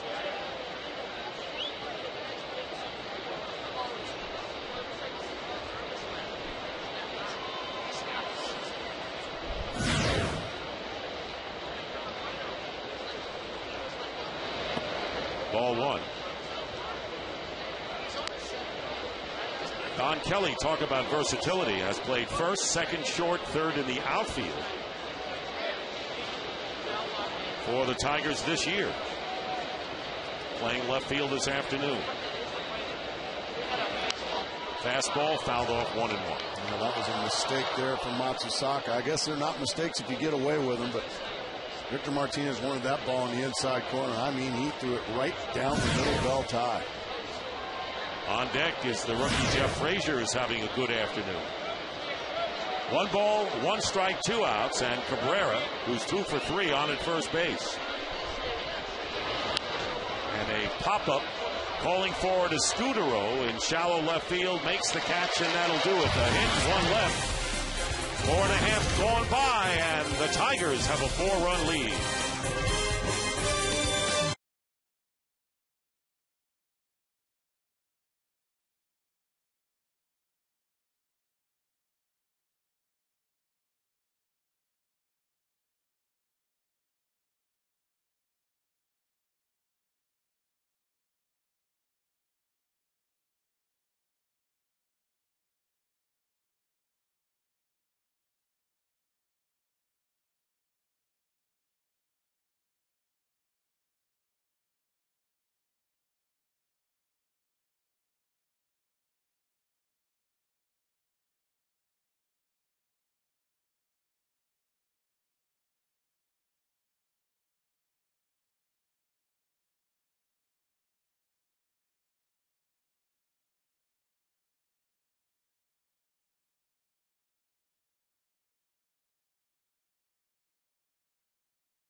Ball is presented by Taco Bell. Think outside the bun. Aerial coverage brought to you by DirecTV. Call 1-800-DirecTV to find out how you can get 5 months free. It'll be the bottom third of the Red Sox order against Max Scherzer, who was allowed 4 hits, helped by 2 double plays. Bill Hall leading off. Takes strike 1. Hall bounced to Peralta at third, his first time up. Those double plays have come at a great time for Max Scherzer. Just when it looks like he's starting to get in some trouble, he's been able to get that big double play ball and walk right back to the dugout.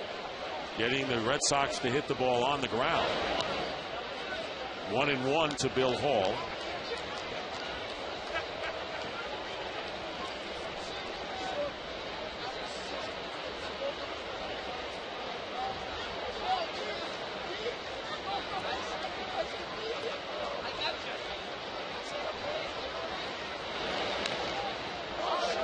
of that one. Well, took a pretty good bite out of Gerald Laird. Oh, we've seen the umpire take one and the catcher take one. Nothing new there. And there is the rookie, Ryan Kalish. On deck, Kalish. And the catchers and the umpires, it's just a given. You're going to take a beating back there. By far the toughest people on the baseball field. Red Sox have had the leadoff man aboard in each of the last 3 innings. 2 balls, 2 strikes to Bill Hall. Martinez singled to start the second. He raced on a double play. Kalish with a base hit. First major league at bat started the 3rd inning, and then Ortiz with a single to right field began the 4th, and a double play ended that possibility. Foul ball, and again Laird takes it off the mask. It gets old after a while. Yankees and Red Sox next Saturday on Fox. Giants and Braves. Check your local listings. And Scherzer, usually a strikeout pitcher, only 1 today, and that was the first batter of the game, Marco Scutaro. And a chopped foul ball. The Yankees were active as well, not taking any chances in their race with the Tampa Bay Rays for the lead in the AL East, shaved to 1 game as a result of the Rays winning last night. So the Yankees have been active, and we're going to get Ken Rosenthal to bring us up to date on some of their moves as well in just a moment. Bill Hall's with the count 2 balls and 2 strikes, leading off the 5th inning for Boston. And a shot off the glove of Peralta, who made a valiant play just to get a glove on it. And Hall, robbed of extra bases by Peralta, is on with a single. Well, that's the slider. That's the pitch that Max Scherzer has really gone to get his outs. That one stays in the middle of the plate. Hall smashes it on 1 hop. Peralta does a nice job of knocking it down, keeping the double play in order. That's something Max Scherzer's been able to draw up. Otherwise, that ball goes in the corner, and it's a leadoff double. So here's Ryan Kalish, first major league at bat, single to right field, takes a strike. So Kalish, 22 years old, who came up from AAA, began the year at AA, and in fact last year was named the Red Sox minor league offensive player of the year when he split the season between the single A Salem and AA Portland teams. So he's been on track, hasn't he? Everywhere he's gone, he has hit. And they said he was on the fast track to the big leagues, but I don't know if they thought it would be this fast. Here he is this afternoon. Jeremy Hermida was in the starting lineup. He had just come off the disabled list, and he was designated for assignment. And Kalish came up and in the game in left field. Slaps it foul, hard shot into the crowd. Now, this can be a very mean business, a very angry business, because here you are, you're the starting left fielder for the major league team in the Boston Red Sox organization, and then not long before the start of the game, you're no longer in the organization. You're gone. Fortunately, that never happened to you. Fortunately, yeah, you're very much right. I didn't. But boy, it can be a very difficult game. Breaking ball is inside. And it can be heartless. But that's why we love it. You got all kinds. You got the bitter and the sweet. Yeah.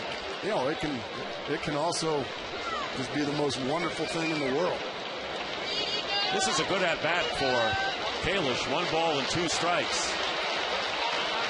Laying off some tough pitches here. Here's the 1-2.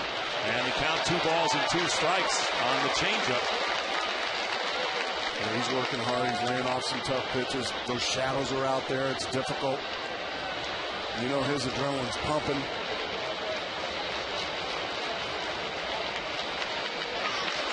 Throw to first base. We mentioned before that Kalish, living in Shrewsbury, New Jersey, but was born in Northridge, California. And he's been all over the country then.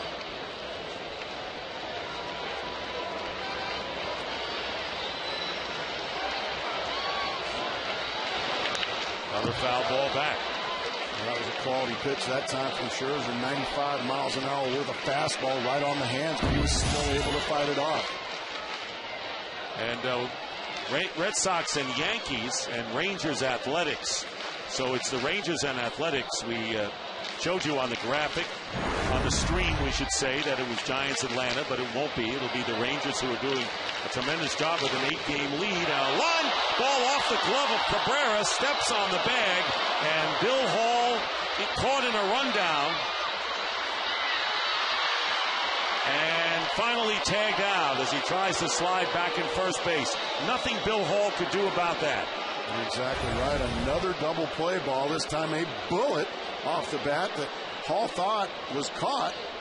But now he's in no man's land. And it looked like Max Scherzer and Ramon Santiago collided, knocked heads. Yeah, they did. Boy, Scherzer took the top of Santiago's head right to his kisser. And he's still not right. Watch the end of this play. Bang. That was probably too close for comfort for several of the people there. Here it is again. Just a rocket. Now, Max doesn't know where to go. Okay, now I got to get over to first base, help out in the rundown. Santiago tags him on his own, and watch the end of the play. Bang! And Jim Leland, or is that Rick Knapp going out to mound? That's Knapp, the pitching coach, to make sure that Scherzer, who has pitched very well and now helped by 3 double plays, is all right. So that was a play. First baseman unassisted Cabrera.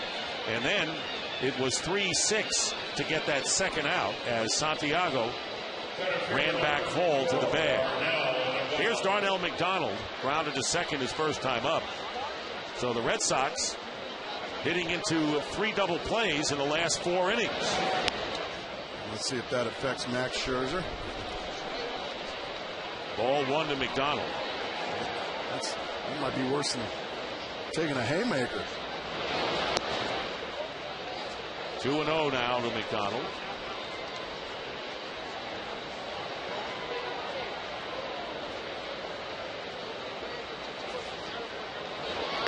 There's a strike. So on a day that I believe Valverde can't go for 2 days, 60 pitches last night, Jim Leland said we need Max Scherzer to give us innings, and he's done that as McDonald lifts a high foul fly off to the left. Tigers pitching has been pretty good, and they've had players up and down, hurlers up and down. Scherzer was sent down after struggling against the Red Sox in May. Rick Porcello, same story, coming back and impressive in his last outing.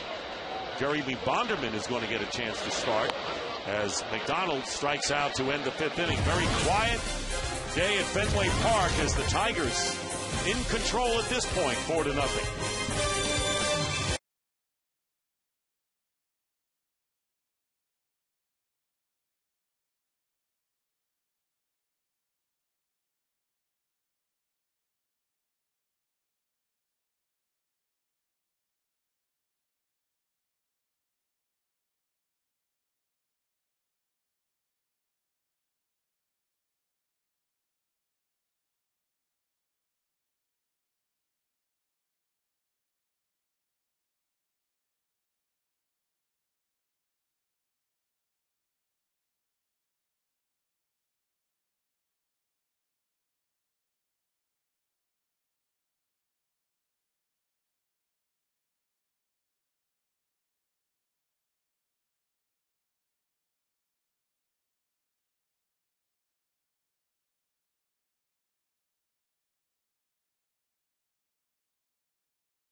By GE Capital, by Verizon Wireless, introducing the Droid X, the next generation of does.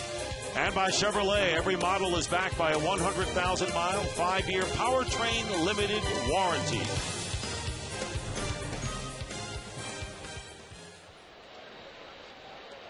So the Tigers batting in the 6th, leading 4-0. Daisuke Matsuzaka looking at the bottom third of the order, and they've done damage today for the Tigers. Jeff Frazier in his second major league game with a single and a double, and has scored 2 runs. Followed by Gerald Laird and Ramon Santiago, who was delivered in the 9th spot. And the pitch is a ball, 2-0 now to Frazier. Dustin Richardson, left-hander, is throwing in the Red Sox bullpen. He just got called up today when Ramon Santiago was dealt to the San Francisco Giants. There's a strike, and it's 2-1 as Dice K now has thrown 96 pitches.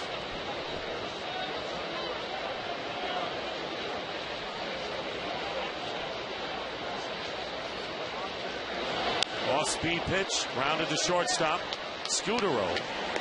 And Frazier is retired, and there's 1 out. Gerald Laird coming to bat. Right now, sounds of the game. Home plate umpire Dan Isanya dealing with Laird and other elements that we've been talking about coming into play here. Let's listen.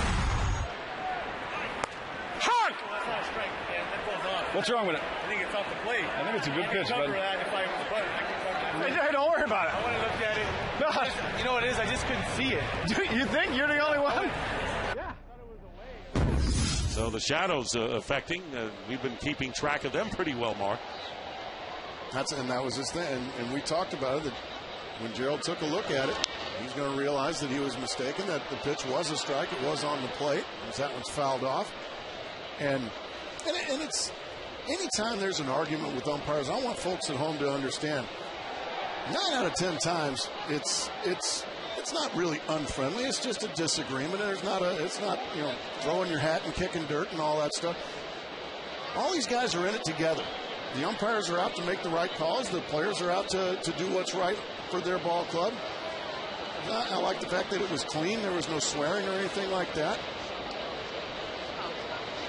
Laird is 0 for 2, reached on an error and struck out. And there's a bunt trying to catch the Red Sox off guard, and the throw to first in time. Matsusaka with a fine throw, having to come off the mound. And Victor Martinez checking with Dice K, making sure he's all right. Good play by the Red Sox pitcher to throw out Laird. When you called that, that's a surprise. Laird dropping a bunt.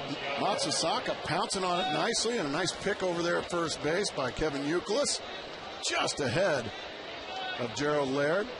Well, that's a super play, and they got the call right over there on a close play at first. Oh, that's an athletic play. A little gymnastics move as well by Matsusaka. So here's Ramon Santiago. All he's done is a single and a double and an RBI. And it's rare for me to call a pitcher athletic. 100 pitches thrown by Dice K. Allowed 4 runs through 5 2/3 innings. The Red Sox bats have been quiet against Max Scherzer. Santiago has driven in 2 of the 4 runs for Detroit. That breaks low, and it's 1-1.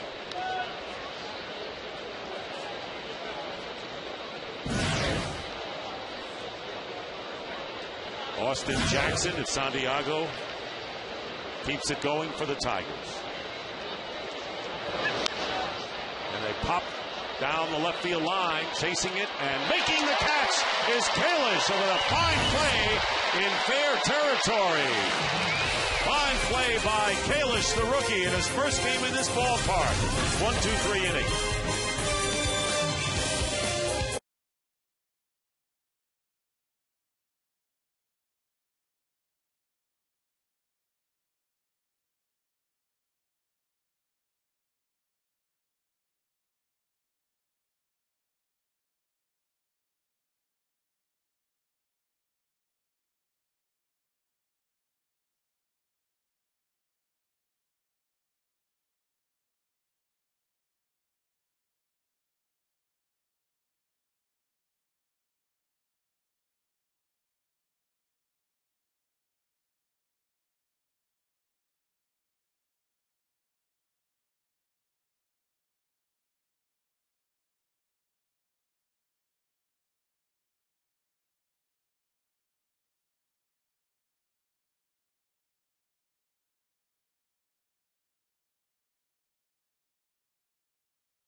Saturday Baseball, presented by Taco Bell.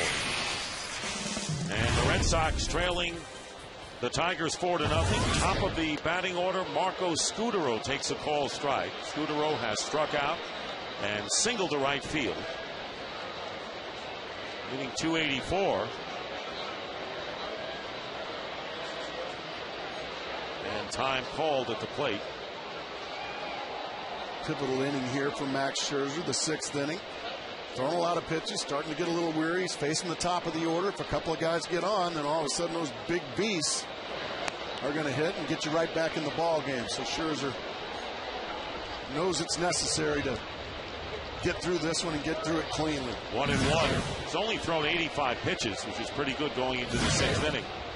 And not only is Valverde not pitching today, Robbie Weinhardt, who got his first major league win last night, also is not going to pitch. And the Tigers are playing shorthanded all the way around. Ryan Rayburn is lost to the club in Florida for the funeral of his grandfather who passed away. Our condolences to him. And Johnny Damon, who was in the lineup last night, had to come out with something more than back spasms. So that bears watching for the Tigers, as Damon has a back problem. Just like that, 3-1 here on Scutaro. And there's a strike. Count is full, 3-2. There's Johnny Damon, and who is telling everyone it's different coming back. This would have been his return in a Tiger uniform than it is coming back in a Yankee uniform. Fly ball, left center field. Austin Jackson coming over to his right, makes the catch. And Scutaro's retired for the first out. Here's today's game summary, brought to you by Verizon. And it's been the bottom third of the Tiger order. 4 for 9, scoring 2 of their runs and knocking in 2. Cabrera with the 2-run homer set the tone in the first inning. And it's Max Scherzer doing what Jim Leyland has wanted, giving him innings, and solid innings at that. Solid defense by the Tigers as well, turning double plays. There's Drew coming on in, and it's going to be dropped as Rhymes trying to get to the ball. And it's a base hit, so J.D. Drew gets a base hit, and that's the 6th hit. And another part of our game summary is an update on the trading deadline activity. And we had mentioned and teased you about the Yankees. And Ken Rosenthal, why don't you bring us up to date on the pinstripes action? Well, Dick, the Yankees basically woke up yesterday morning and said, there are a lot of teams in financial distress. Let's see if we can help them and help ourselves. So, here comes Lance Berkman. He'll replace the injured Nick Johnson. Here comes Austin Kearns, give the Yankees a right-handed hitting outfielder who can play defense. And today, here comes Kerry Wood, who could be a solution in the late innings if he stays healthy. One of the more amazing parts of all this is that in the Berkman deal and the Wood deal, the Yankees actually got money from the teams to help cover their salaries. Well, that's the luxury tax right there, which is going to help that action. And also keep in mind Austin Kearns, Indian outfielder, also with the Yankees. That deal was made yesterday. A call strike to Euclid, and it's 1-1. Euclid has popped to Peralta at third and fly to Jackson in center. Big Poppy, David Ortiz on deck. Red Sox trying to get back in this game. They've had men on base. They've had base hits, but double plays have taken them out of it. And there's a foul ball ripped down the third base line. So it's 1-2. And next week, the Yankees and the Red Sox go at it. And after these games with the Tigers and 4 at home against the Indians next week, the Red Sox play 16 of their next 25 on the road, including 4 in New York. And you'll see one of them on Fox. 3 at Tampa Bay and 3 more at Texas. So it doesn't get easy yet. The ball off the glove, and they rule it foul off, so Drew will come back. That's why this homestand is so important for the Boston Red Sox. They stubbed their toe yesterday against the Detroit Tigers. John Lester losing, and then today now they got work to do if they're going to do anything against the Tigers again today.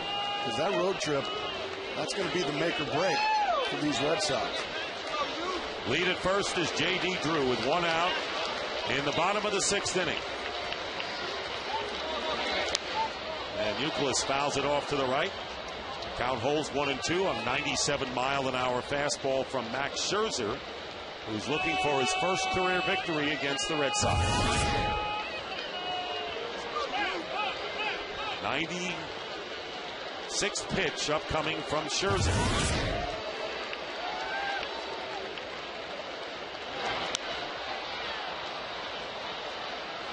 '96 pitch is 96-mile-an-hour fastball. Youkilis maybe in the shadows now, still able to scrape it foul and make Max Scherzer work a little harder.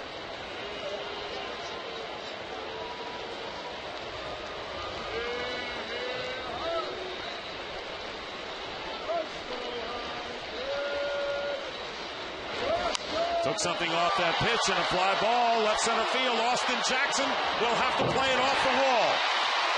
Drew will be held at third base, and in at second with a double is Kevin Youkilis. And the Red Sox have something going here in the bottom of the sixth with runners at second and third and one out. Let's take a look at how it came about. Miss, and then you get ahead. You throw a good slider, and then you throw a good fastball. Now you're ahead. Does a good job of just starting to. Now he's in survival mode, Dick. He's just fighting off pitches, fouling off pitches till he gets something he can handle. And he just flicks that one halfway up the wall. And we said it was going to be a big inning for Max Scherzer. And sure enough, after one out, here come the Red Sox, and Big Papi an opportunity to get his club right back in the thick of things. And here is Ortiz, who is 1 for 2, singled his last time up against the shift. He managed to get the ball that eluded Will Rhines, who's playing short right field. So an opportunity for Big Papi, who slugged his 9th career Grand Slam home run last night in the night. Runners at second and third, one out. Tigers up 4-0. And took something off that pitch. In for the call strike, 1-1. That was a good time for a good changeup. Ortiz looking for a fastball, got the changeup instead, and he just put it right on the button. Nice pitch there from Scherzer. Remember the last time he faced Scherzer, hit 2 home runs off of him.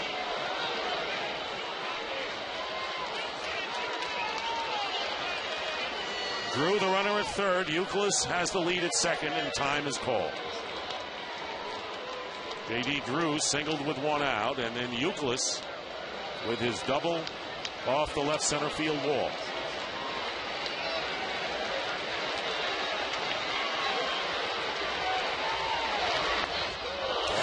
Missing the fastball out of the zone, and it's 1-2 to Ortiz. And Jim Leyland said he was a little short in his bullpen before the game. There is nobody up and throwing in the Tiger bullpen. Max Scherzer, he's going to have to go plenty deeper into this thing if he wants to win. All's quiet. That was his 100th pitch. Red Sox with their best opportunity of the game.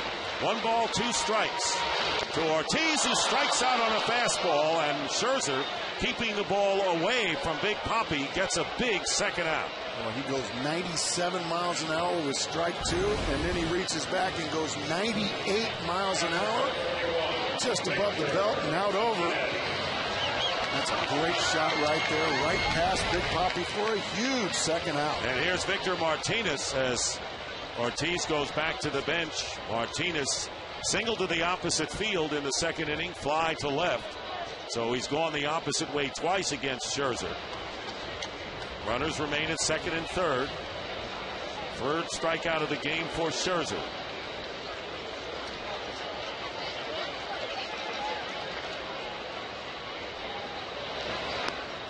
Down low for a ball.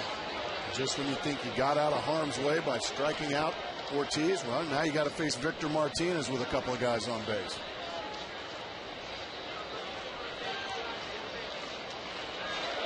Red Sox have had 7 hits. They've out-hit the Tigers 7-6. Only one of them has been an extra base hit. That was Youkilis' double. He's on at second, Drew at third. 1-0 pitch. Martinez slips it to center field. Going back, and Jackson makes the play. And And so 5 left on base. 3 double plays hit into by the Red Sox. It remains 4-0. We return to Boston after a word from your local Fox station.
Presented by Taco Bell.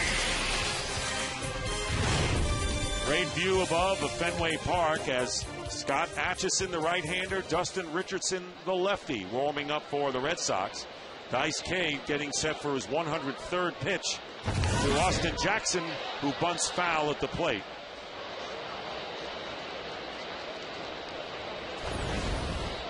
The rule is that he was still in the batter's box when the ball hit him. Well, it hit his bat. Either way, it doesn't matter, but he was still in the batter's box, so it just goes as a foul ball. You see the look there. Yeah, that's the right call there by Dan Iasonia. Austin Jackson 0 for 3. Twice has struck out looking and bounced out to Bill Hall, the second baseman, his last trip. Fastball for the strike, and it's 0-2.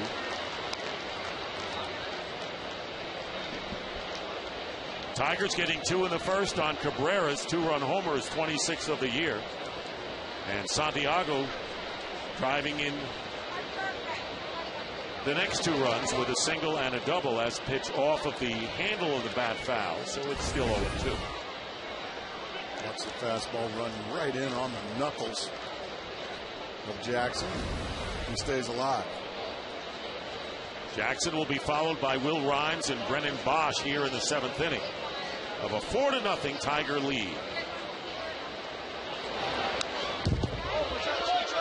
Well, sometimes you only get a mistake or two in an entire game. That was a mistake right there from Matsuzaka. Fastball right down the middle, bell tie. Jackson took a good swing at it, but he came up empty. Those are the ones you make your living off. He's gotten away with a couple of those today. 1 ball, 2 strikes to Jackson. It was Austin Jackson, one of those players who came over. When you look at the veterans, he's a young player that making an impact. Former Yankee. Jackson having a terrific rookie of the year. And there's a fair ball down the left field line into the corner. Ryan Kalish retrieves, and the speedy Austin Jackson is in with a stand-up double to start the 7th. Well, 2 pitches later, after a mistake, he gets another one. This is just a hanging breaking ball right in the middle of the zone. Jackson gets full extension and just pulls it down the left field line. So right back in business come the Tigers. And that'll be all for Matsusaka as Terry Francona coming out to the mound. Matsusaka throwing 108 pitches this afternoon and giving up 7 hits. Team trailing 4-0, and Jackson on at second base. So Dustin Richardson just called up. The lefty will come in.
Dustin Richardson called up today, sent down 10 days ago when Clay Buchholz was activated off the DL, making his 14th relief appearance, facing Will Rhymes, 0 for 2 with a walk.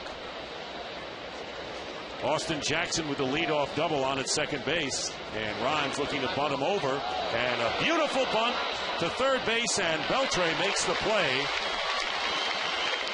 And a perfect sacrifice by Rhymes, and Jackson will go to third with 1 out. Just a beautiful bunt. Bunt it firmly to third base, and you're going to have a successful sacrifice. That's very well done again by Will Rhymes. Well, you just win baseball games with players like him. They don't do a whole lot of dynamic stuff like hit, tape measure, home runs, but boy, they just help you win baseball games with plays just like that. Jim Leland loves that. You know, he wins a lot of points from Leland, does Will Rhymes.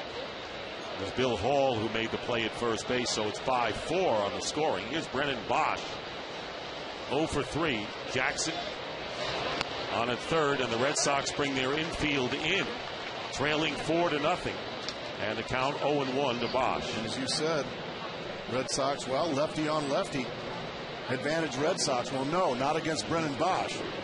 He has hammered left-handers this year. Hitting .410 and leading all American League hitters facing southpaws. No balls and a strike to Bosch. Took something off that pitch, did Richardson, and the count 1-1. And at third with 1 away, and on deck is Miguel Cabrera, who has 2 hits, including the 2-run homer in the first inning. And the Tigers have not had to look back since.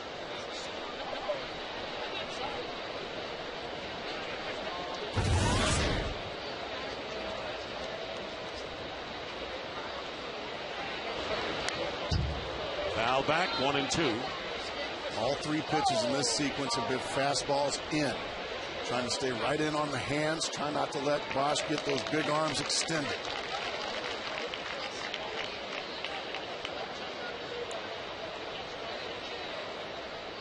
One ball and 2 strikes to rookie Brennan Bosch.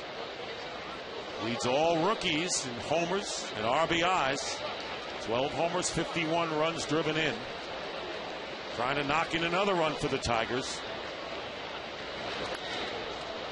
Fouls it away, 1-2.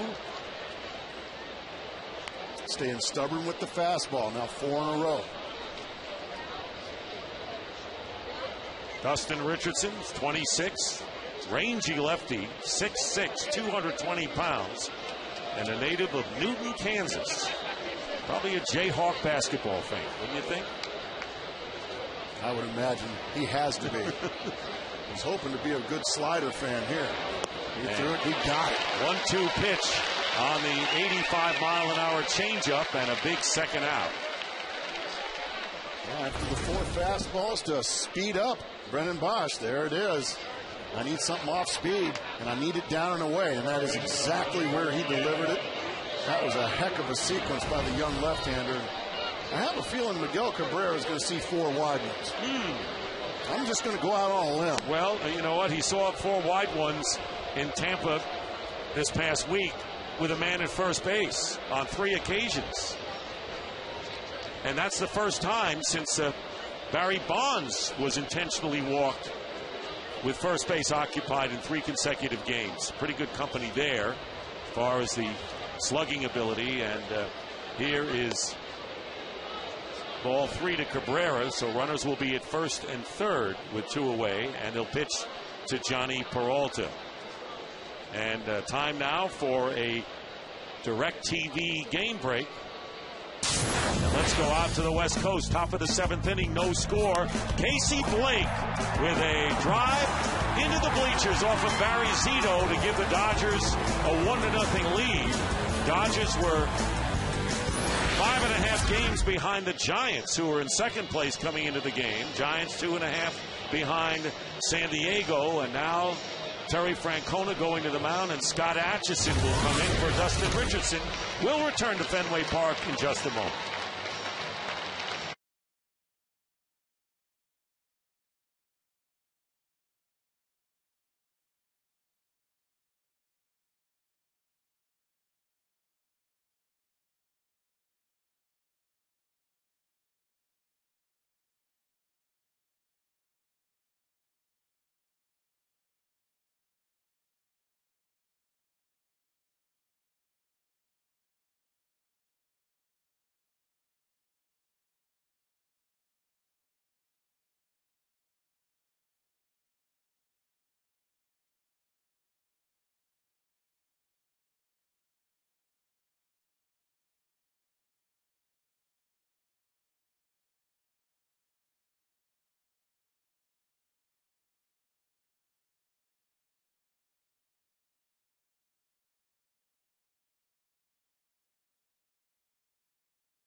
StateFarm.com/go-to-bat, and let State Farm help you go to bat for your charity of choice. Scott Atchison is in for the Red Sox, the right-hander facing Johnny Peralta, and the first pitch is ball one. Atchison, making his 22nd relief appearances, has one start, and the Red Sox, a lot of confidence in how Atchison has pitched, particularly as of late. Yeah, he's been rock solid as of late. He's going to need to be here in this situation. First and third, Johnny Peralta lifts a fly ball deep to right field, and Drew is back to make the catch. So Peralta retired with runners at the corners, and Atchison and Richardson come in and do the job, but the Tigers maintain the lead 4-0 into the last of the seventh.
Mustache and beard, keep your edge.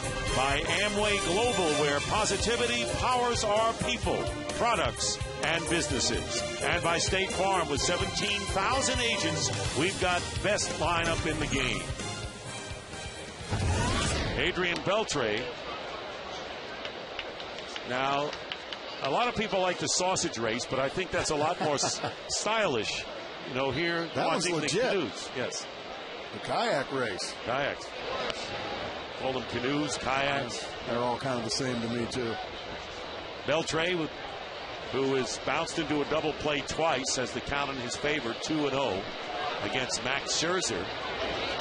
And now behind 3-0. Bullpen activity for the Tigers, Ryan Perry and Brad Thomas. Thomas, the left-hander. Ball strike, 3-1 to Beltre.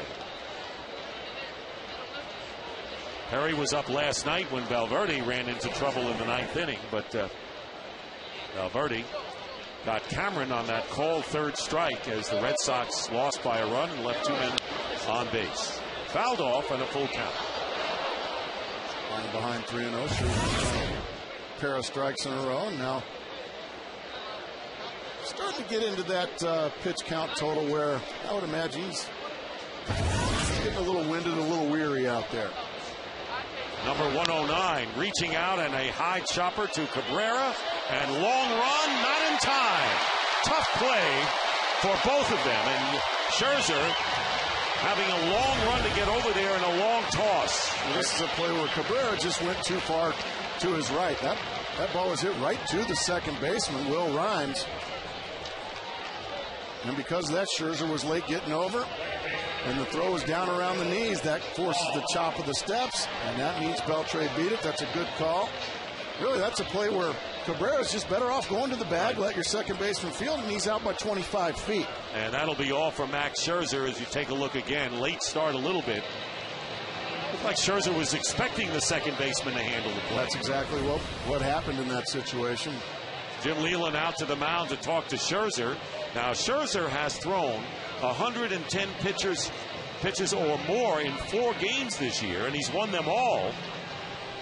And he's staying with his right-hander. He's thrown 109. 110 is upcoming. As Bill Hall coming to the plate with Beltre on at first base. Red Sox have seen this scenario all day. All day long. Double plays have come back to haunt them 3 times. This time they get a big break there with Cabrera just going too far to his right. And all you have to do as a first baseman there, Dick, is just take a peek where your second baseman is, and you know where he is, and you just get to the bag and get the easy out. Bill Hall reached on an infield hit his last time up, swings at the first pitch and fouls it out of play. Red Sox have had the leadoff man on in 5 of the 7 innings, and all on singles. Max Scherzer looking to even his season's record at 8-8. And gain his first major league win against the Boston Red Sox. Check swing, but it's a slider for a strike, 0-2. Well, whatever pep talk Jim Leyland gave to Max Scherzer, it's worked so far. A fastball to get ahead and then a beautiful slider on the outside corner.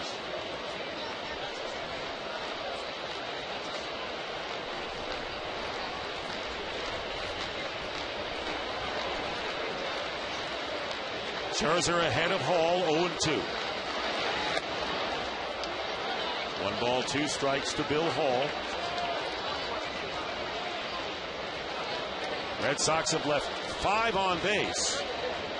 They have 8 hits in the game, but they also have hit into 3 double plays.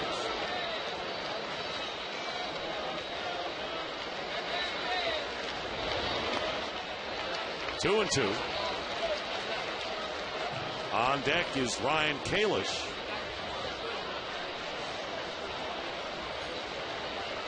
Red Sox bringing up Kalish when Jeremy Hermida was sent out for assignment. Dustin Richardson brought up today, and he pitched. Ramon Ramirez traded to the Giants, and Jared Saltalamacchia acquired from the Texas Rangers for a minor leaguer. Getting a piece of it foul back, and the deal with the Texas Rangers for Saltalamacchia was for minor league first baseman Christopher McGinnis, right-handed pitcher Roman Mendez, and a player to be named later. Saltalamacchia, by the way, optioned to Pawtucket to AAA farm. 2 balls, 2 strikes to Bill Hall. Bottom of the 7th inning, the Tigers leading 4-0. Took something off that pitch, and Hall gets a piece of it and stays alive.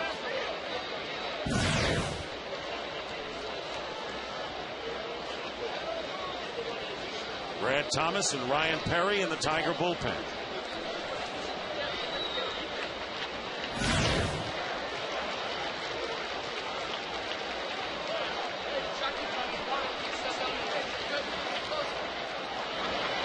And a line drive, base hit. And that'll go off the wall as Beltre will be stopped at third, and out at second base is Bill Hall. So the last thing the Red Sox needed, trailing by 4 runs, is for anyone to take chances on the base paths. And Hall tried to stretch it to a double, and he's tagged out. Well, Hall got a change up that he could handle, drives it down the left field line. What a great throw by Don Kelly on one hop, a bullet, and the throw is just waiting on Bill Hall, who, at the end of the day, you're going to say that's a base running mistake, and it certainly is, because you have to make sure. But what a great throw by Kelly, right on the button. And the tag put on by Rhymes, and out easily at second is Bill Hall.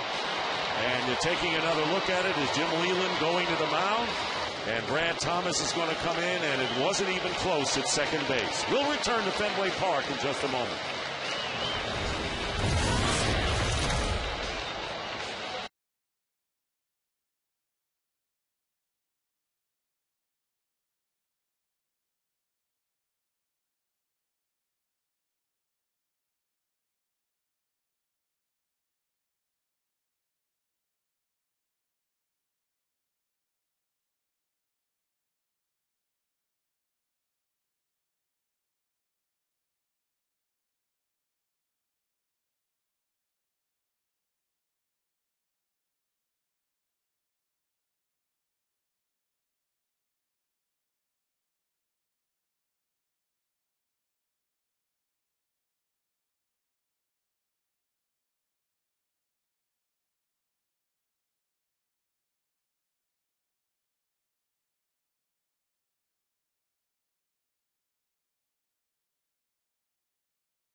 giving the Tigers 6 1/3 innings, giving up 9 hits, no runs. He is responsible for Beltre at third base as Brad Thomas makes his 27th relief appearance. He has started 2 games facing Ryan Kalish, and the pitch outside ball 1. Kalish making his major league debut.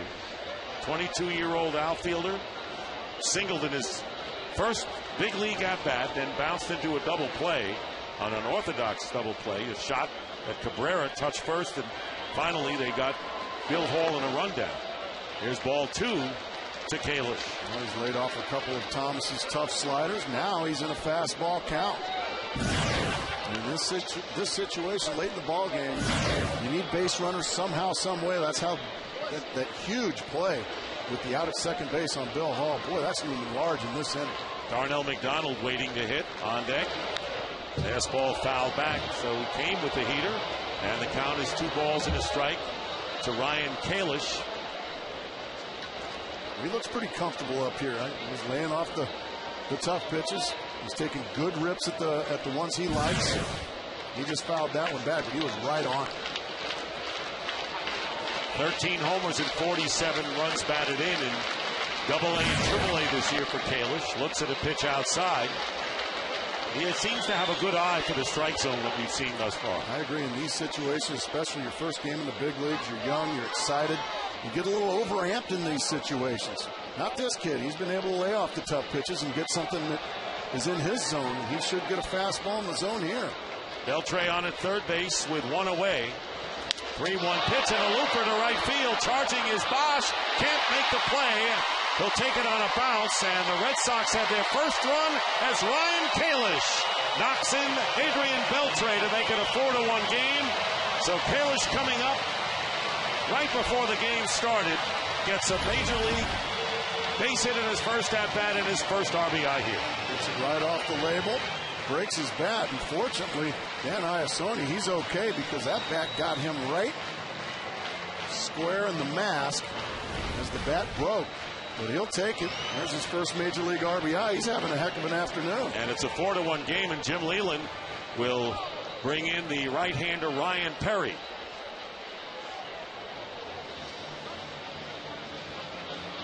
Bat was broken when flying.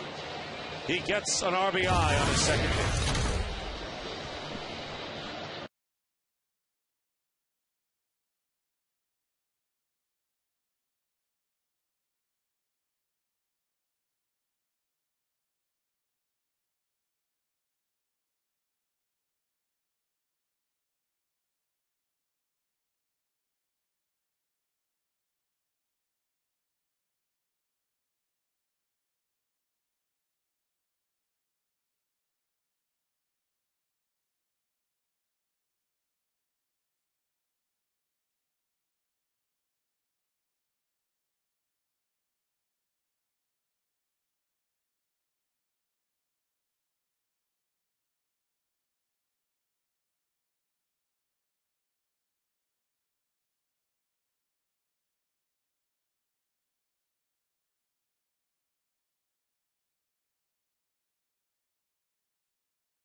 The home plate umpire, Dan Iasonia, sounds of the game. Okay, I'm good. I mean, he just gets waffled. Down he goes. That's that fraternity back there, the guys that wear the masks. Gerald Laird helping him up, and the new pitcher is Ryan Perry, making his 34th appearance of the year. Last worked Wednesday. Gave up a home run to Evan Longoria. 2 runs in 1 inning. Red Sox trailing 4-1 now, and the first pitch taken for a ball by Darnell McDonald. So Ryan Kalish with the RBI, knocking in Beltre, and Kalish, the runner at first base, still with one out here in the 7th inning. All of a sudden, this sellout crowd starting to get excited. Well, they have been quiet all game, and there's a ball hit down the left field line. It'll be a fair ball, and off the wall. Kalish rounding third. They're going to wave him in, and Kalish will score, and it's a 4-2 game. Red Sox have 2 in as Darnell McDonald doubles home another run.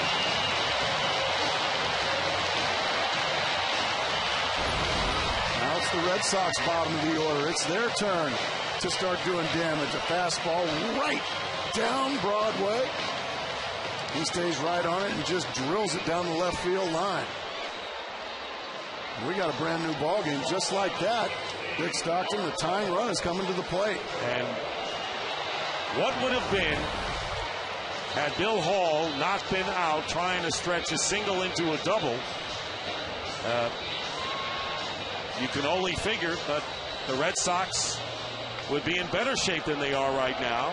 Still one out, trailing 4-2, and Scudero, as you mentioned, the tying run at the plate, 1 for 3 with a single. And Scudero has hit 3 homers in his last 8 games, including a grand slam at Anaheim. Here's the throw once again. Don Kelly, a bullet on one hop right on the bag for the out. That's the only out of this inning. Bill Hall being aggressive. Understands that he made a mistake. Now they're going to an appeal play. Nothing doing there.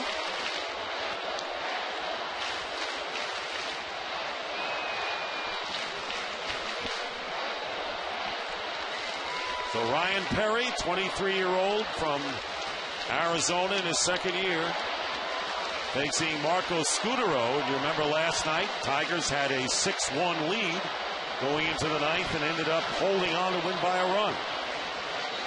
4-2 right now.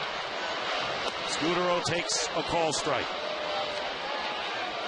Perry, just another long line of guys that Jim Leyland can run out there that just throw hard. Big guys that throw hard. Remember, no Valverde here this evening. He's going to have to patchwork the bullpen to get through the 9th inning. That is, if Boston doesn't catch him. 1 ball and 1 strike to Scudero. On deck is J.D. Drew. And in the hole would be Kevin Youkilis. So the Red Sox, who have had so many chances today, and the 5 men left on base doesn't really tell much of the story. They have threatened throughout this game. And the ball sliced to right field. Bosch, who is playing in, makes the catch. No advance by McDonald. Bosch was playing perfectly against Scudero, playing a relatively shallow in right field. That's exactly right. That's just knowing your scouting report. Yes, he's a rookie. Yes, he's a young right fielder, but he was in the right place at the right time for the second big out.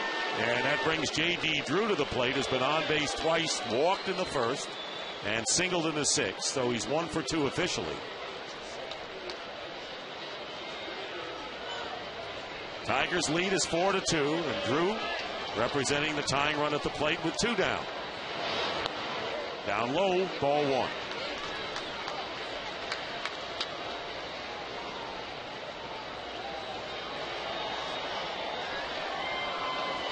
Two outs in these situations haven't been his friend this year, but he still has 12 long balls.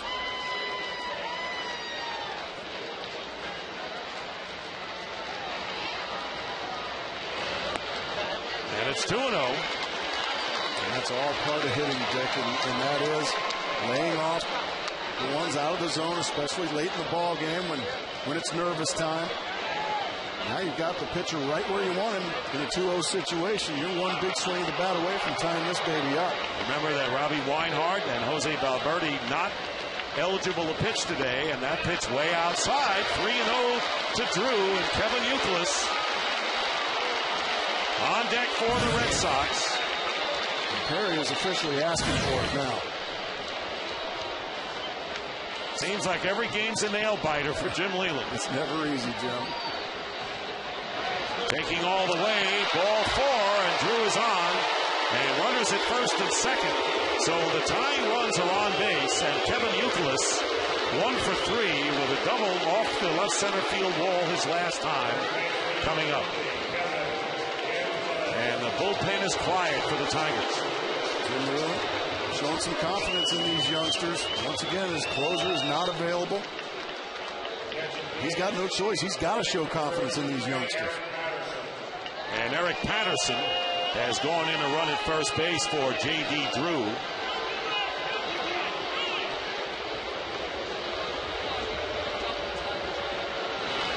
First pitch, low and inside, ball 1. Daniel Bard, who's the Red Sox setup man for Jonathan Papelbon, is up in the bullpen. There are the runners with McDonald at second and Eric Patterson, the pinch runner, at first. There's Bard, who's had a brilliant season, and Rick Knapp coming to the mound to talk to Perry. And while we have a moment, now it's time for the Just for Men Keep Your Edge spotlight. And just as defense gives the Tigers the edge, you can keep your edge with Just for Men mustache and beard. This has helped him today. That's exactly right. The two youngsters up the middle, and that's Rhymes, that's Santiago.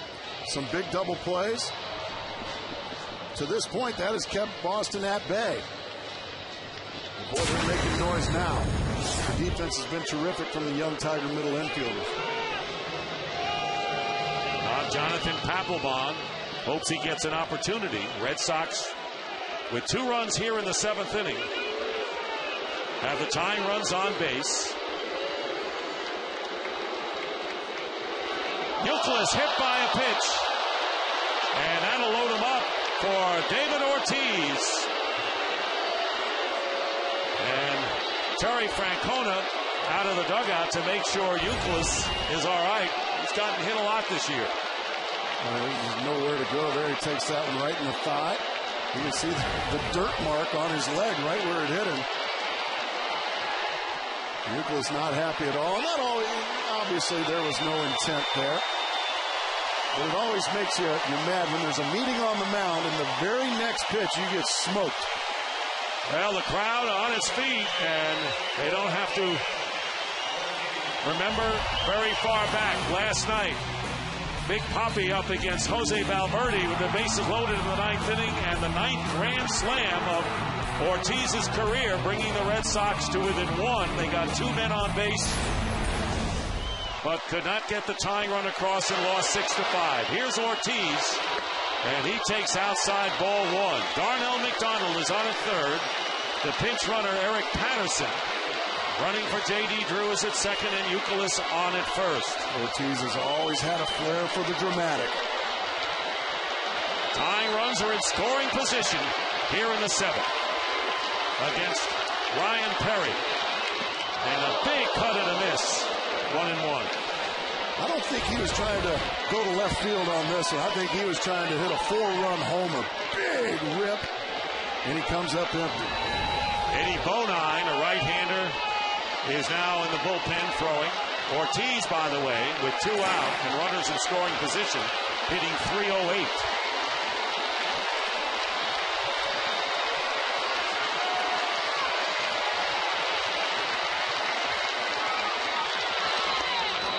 Two and 1.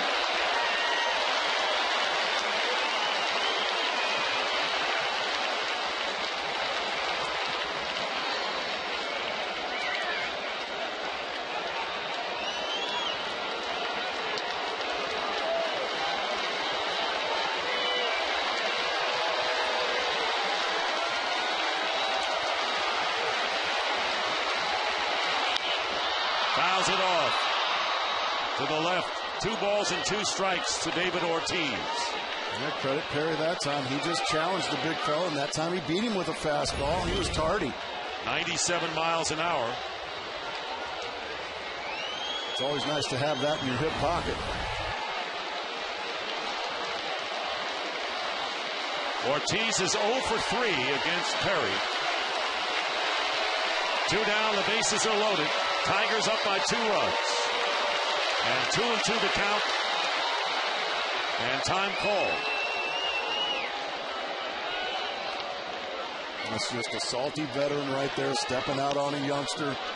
In a big situation, make him think about it a little more, make him get a little more nervous.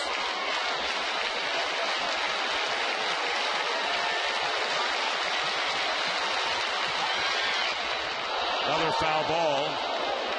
And that 95-mile-an-hour fastball. There you see Ortiz from the 7th inning on has only 3 of his homers and 11 runs batted in. But then again last night, the grand slam.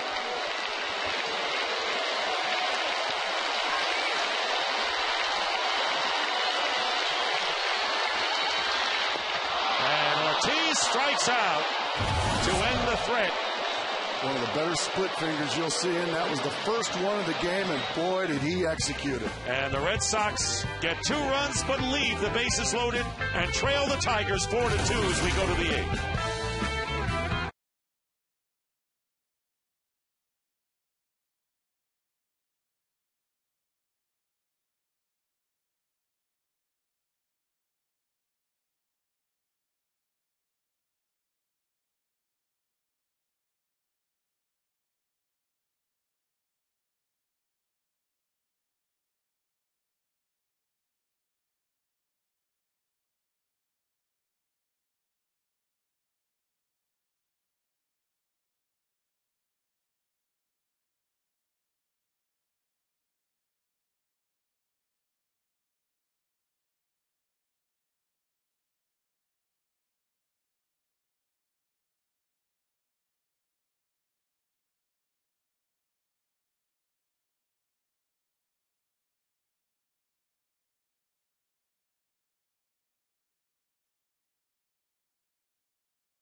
We're in the 8th inning, and bluffing a bunt and taking a pitch for ball 1 is Don Kelly, who's 0 for 3. Eric Patterson moves to center field, and Darnell McDonald, who was in center, replacing J.D. Drew in right.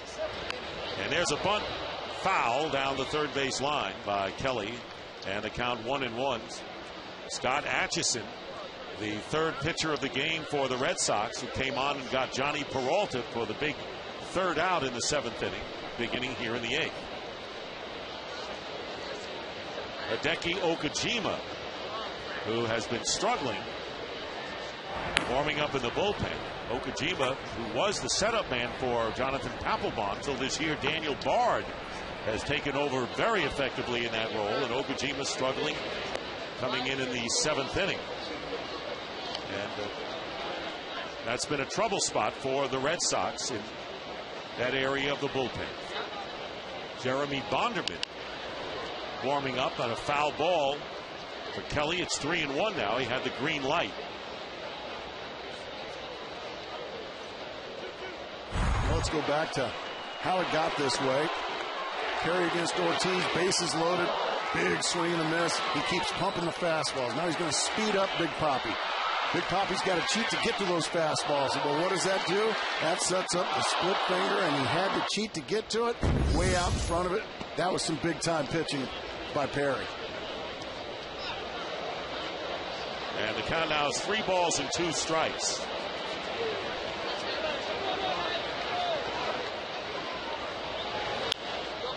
And a pop fly, short left field.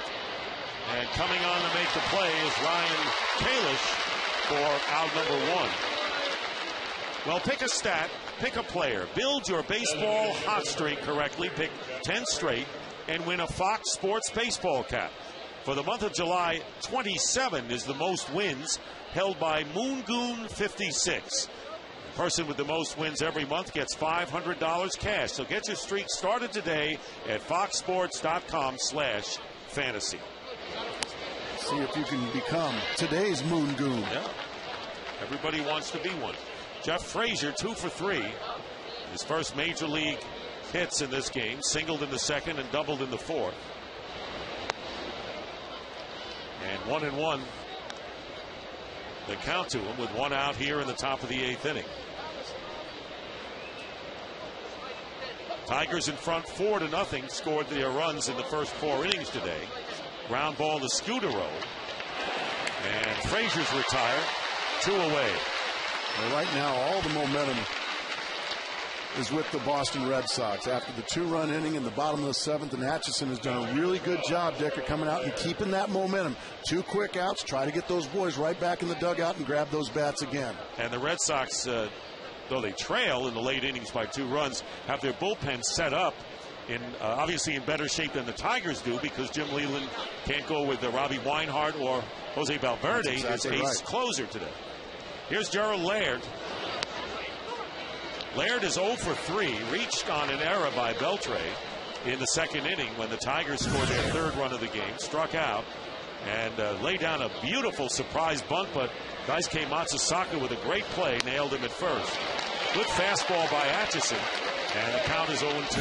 He's just done a good job of throwing strikes, getting ahead of the hitters, and just getting quick outs. That's just challenging him with a fastball down the middle and throwing it right by him. Red Sox have been extremely pleased with the work of the 34-year-old right-hander Atchison, who's called up 4 times this year. He made that emergency start in June when Daisuke went on the DL right before the game started against the Phillies. 1-2 now to Laird.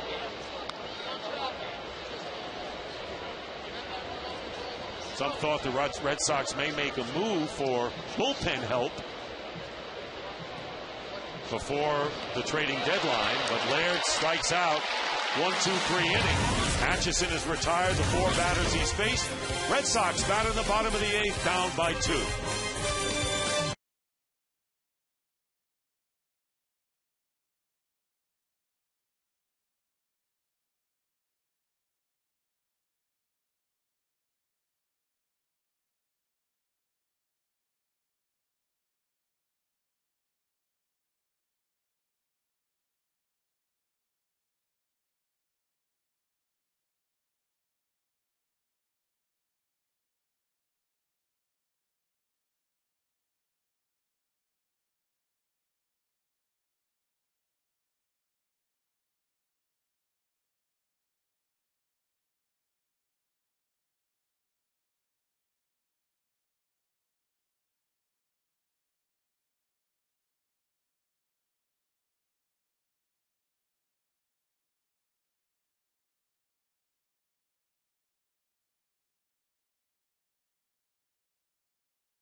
By Sears Blue Lawn and Garden Crew.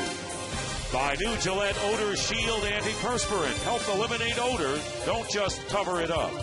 And by DirecTV. To get the best quality picture and sound for your flat screen, switch to DirecTV today.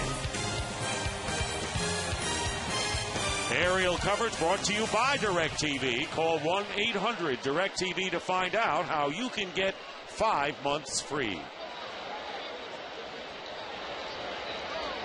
Ryan Perry, who struck out David Ortiz to end the Red Sox threat, with the bases loaded, facing Victor Martinez to start the bottom of the 8th inning. Martinez 1 for 3.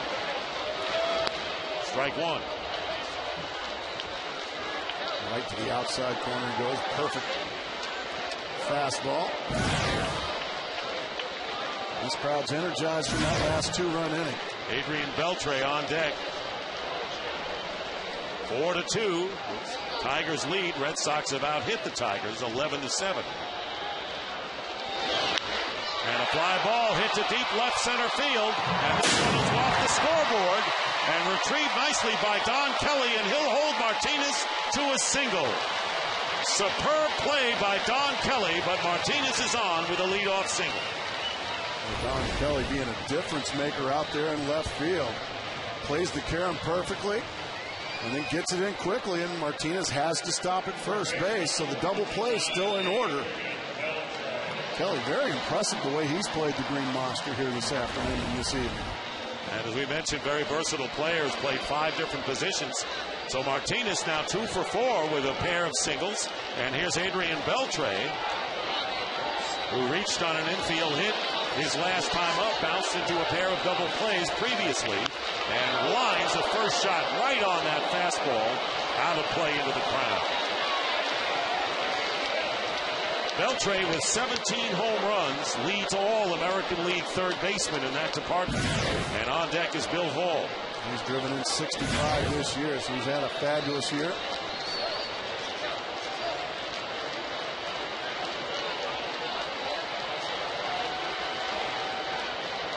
Tiger bullpen is quiet.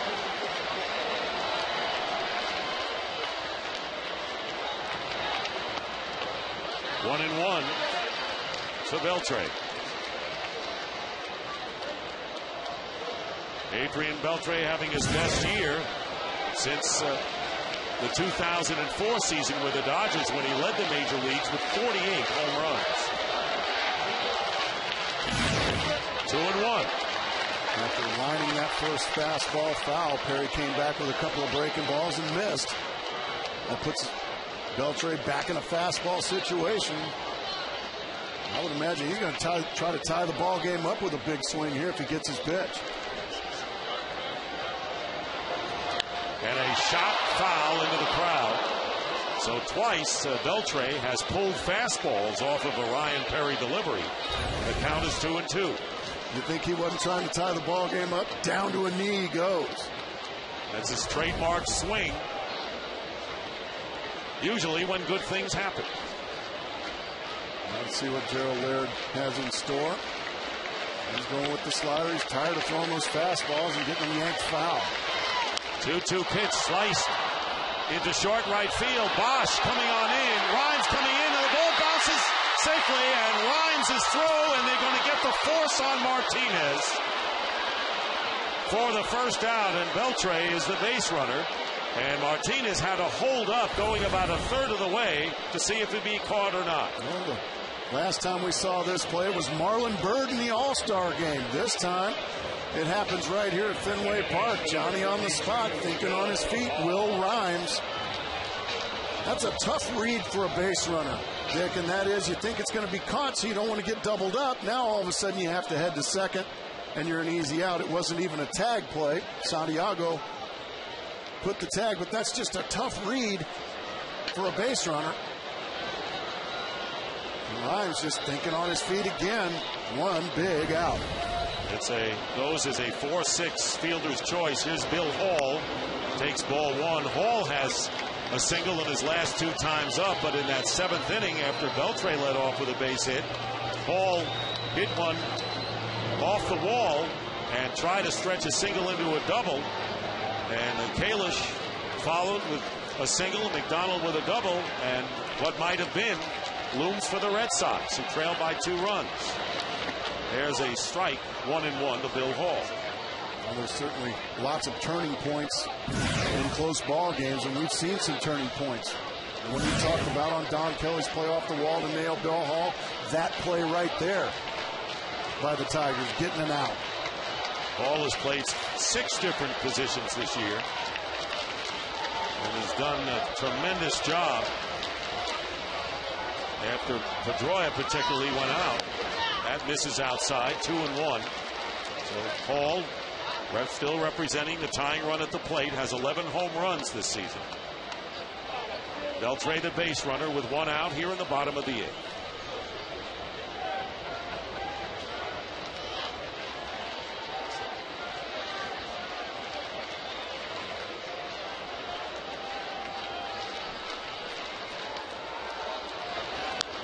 Out of play, 2-2 now to Hall. But Hall got the pitch he wanted, and he took the swing he wanted, but he came up empty, only able to foul it back.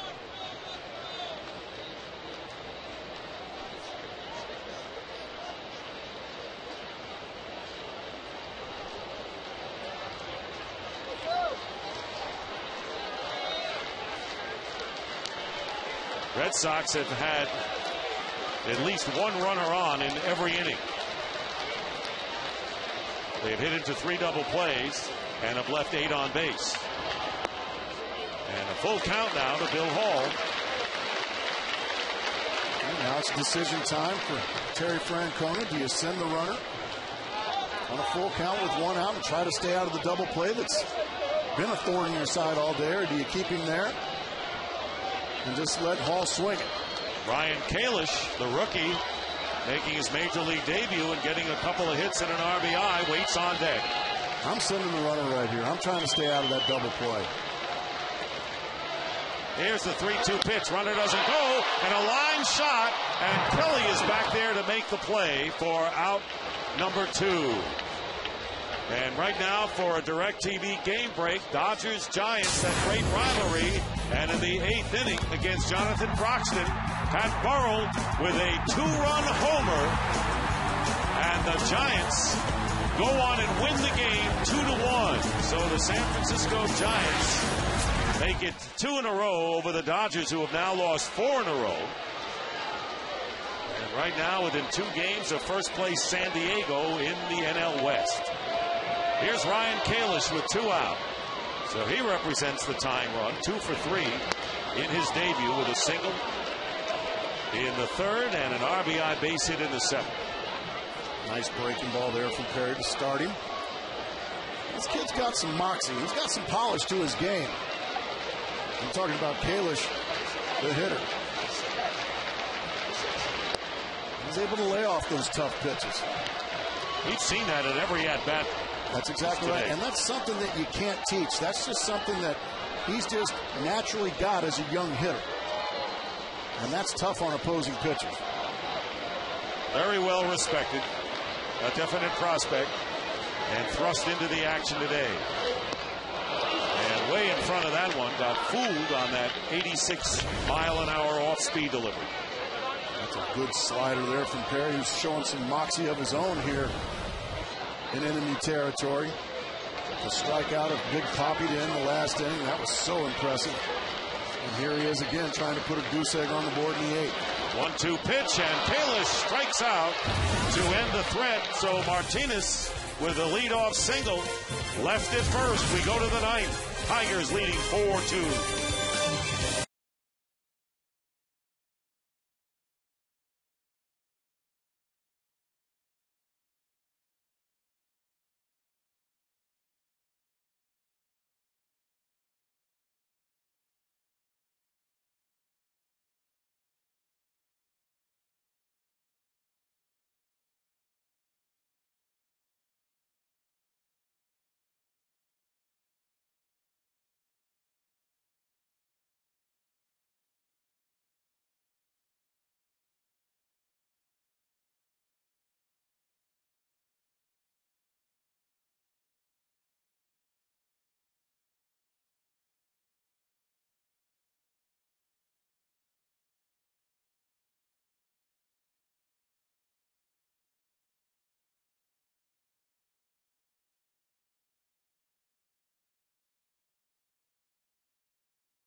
Fox Saturday Baseball. These Red Sox will be in the Bronx to take on Mark Teixeira and the Yankees in a showdown between two of sports' most bitter rivals. Or the AL West leading Rangers will take on the A's in Oakland.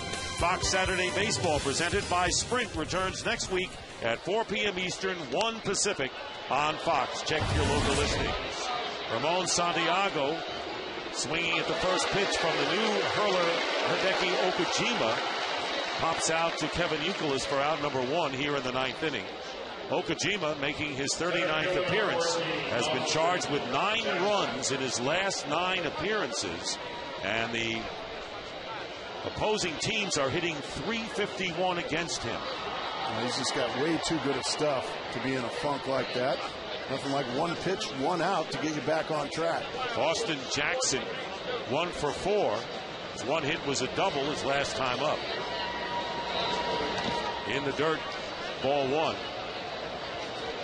Ken Rosenthal, the Red Sox, I'm sure mulling possibilities for a relief corps for the setup role. Dick, they sure were. But Theo Epstein, their general manager, hates trading for relievers because their performance is so volatile. And more to the point, as one Red Sox club official told me, the prices were insane. So what the Red Sox are going to do is transition some of their younger pitchers, Felix Dubront, Michael Bowden, into relief. They didn't spend any money today, so they've got some left in August if they want to spend it on some players who clear waivers.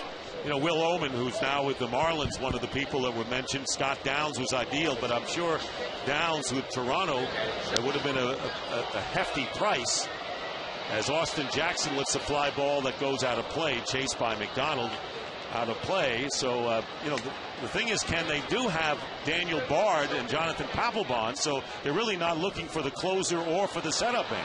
No, Dick, they were looking for depth. And it's interesting you mentioned Toronto. They had 3 relievers that teams really liked. Scott Downs, Jason Frazier, Kevin Gregg.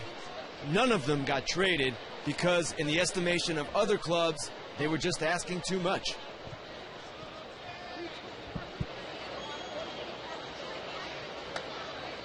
One ball and 2 strikes to Jackson, and both teams have bullpen activity. Okajima's pitch is outside. Manny Del Carmen and Daniel Bard. Del Carmen closest to you, just throwing the pitch, and Phil Koch, the left-hander for the Tigers, is throwing for them. And of course, we saw that last highlight when the Giants on Pat Burrell's home run ultimately beating the Dodgers. Shot by Jackson to Beltre, and a 2 out. So Ken Rosenthal, the Dodgers, very active at the deadline. Very active, Dick, and their general manager, Ned Colletti, does a really good job because he does not have a lot of financial flexibility. Now, they did take on a little over $3 million with their moves. Scott Podsednik, the trade today for Ted Lilly and Ryan Theriot, and a final move for reliever Octavio Dotel. They did well. They are a team that improved significantly at a time when the Padres made some moves for Miguel Tejada, for Ryan Ludwig, and the Giants as well fortified their bullpen. 2 down to Will Rhymes. And I think the Dodger move was out of desperation.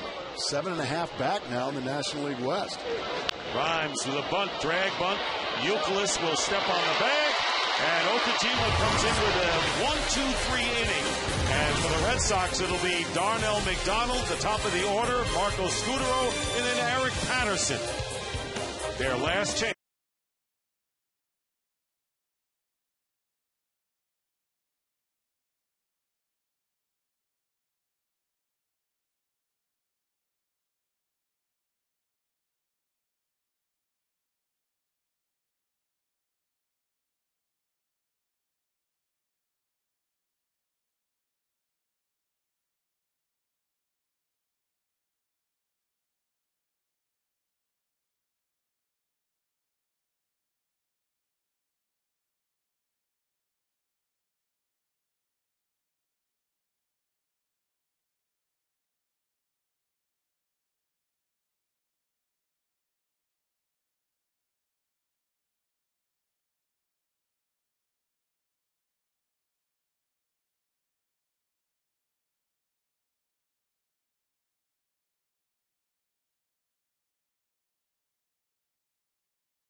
football is back and better than ever. New draft rooms, greater customization, faster live scoring, and still 100% free.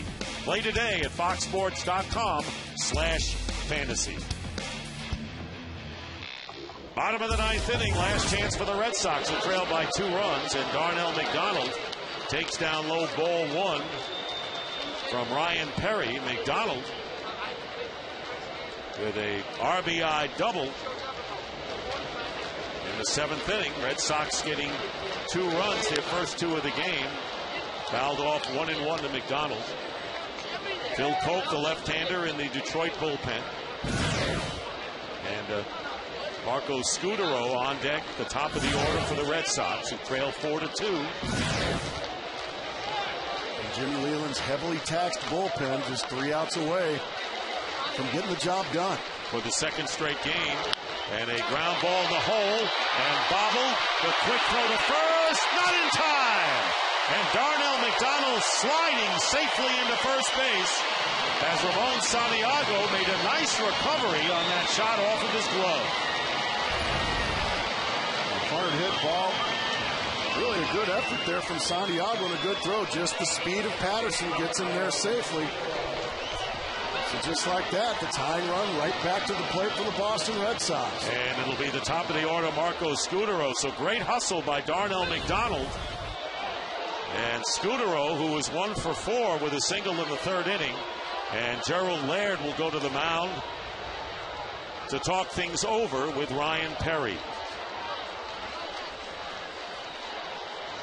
And there is Rick Knapp on the phone to the bullpen. On Wednesday, Marco Scutaro hit a tie-breaking grand slam off of Fernando Rodney, the former Tiger, in the 8th inning, helping the Red Sox sweep the Angels. They won it 7-3 in the finale. And Scutaro hitting a solo home run last night, as well as Jim Leland going to the mound. And they're going to go with Phil Koch right here. So a pitching change here in the 9th inning. The Red Sox trailing 4-2, runner at first, tying run at the plate, and will return to Fenway in just a moment.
First appearance and pitched 2/3 of an inning last night, giving up a hit, striking out 2. He has 1 save this year and 1 blown save, but this is a save opportunity for him. 6-1 is his record with a 2.27 ERA. And Marco Scutaro with the tying run at first, 1 for 4, facing him. Good speed in McDonald on first base. Showing bunt, taking ball 1.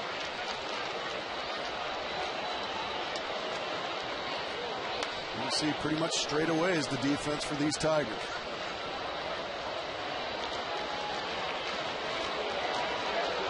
Red Sox trailing 4-2, got 2 in the 7th inning.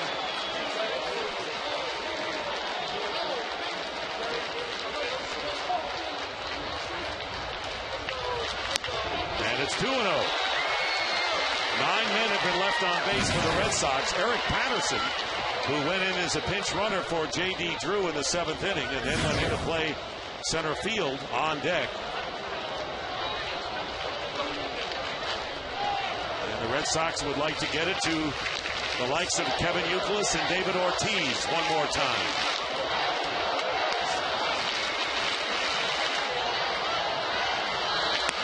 That's a strike, 2-1. Taken all the way there with Scudero.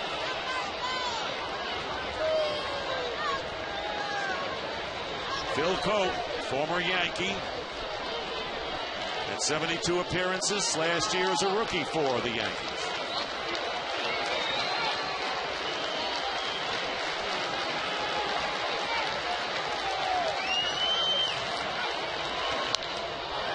Right on that fastball with Scudero. Good pitch to hit. Fouls it off 2-2. That was elevated right about belly button high. Those balls, Billy Williams used to call those balls coming in fence high.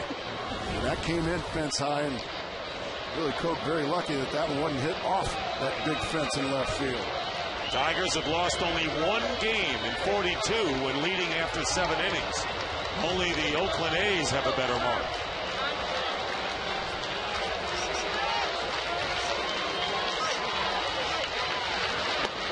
Full count, 3-2 to Scudero with Patterson on deck.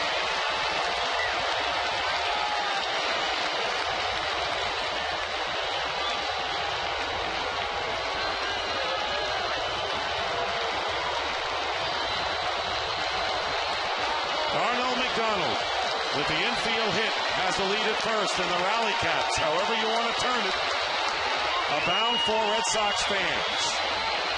Here's the 3-2 pitch. Fly ball hit to left field. Going back is Kelly on the warning track. And he leaps and makes the catch. Don Kelly timing his leap perfectly. Crashing against the scoreboard. Makes the catch for out number 1 as McDonald goes back to first. That young man is putting on a clinic in left field here today. Relief the snow cone. He didn't even know he had it, but yet he had it. For some reason, knows right where he is, makes the leap, and snow cones it. Well, do I have it? Well, it's in your glove, son. Get it back in. Yeah, that'll fire up your pitcher. What a play. And the Red Sox are going to send up Jed Lowry as a pinch hitter for Eric Patterson. Lowry, who has been hampered with mononucleosis that he contracted for in spring training, just activated, lost 12 pounds in the process. So here's Jed Lowry, switch hitter, batting .217 in 23 plate appearances with 1 out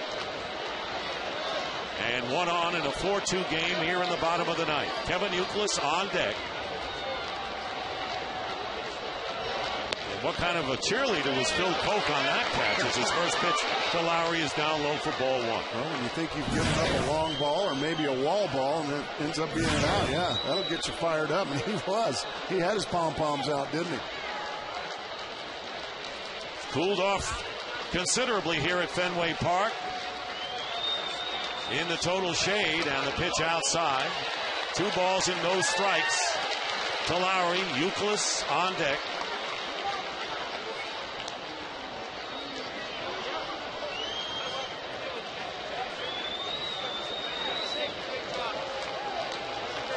And David Ortiz in the hole for the Red Sox. Fastball in there for a strike, and it's 2-1. Big pitch that time for Phil Coke. Yeah, right to the outside corner he goes with it. Beautifully executed. Hitting the glove.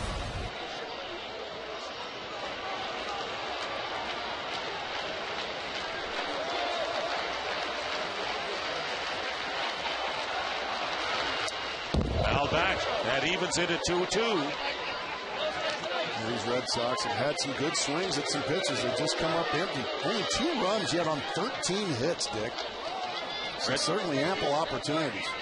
In a very important series, coming back home after a 6-4 Western trip in which they swept the Angels before coming home. Were riding really on a high when they came to Fenway Park. Lost last night 6-5, trailing 4-2 here.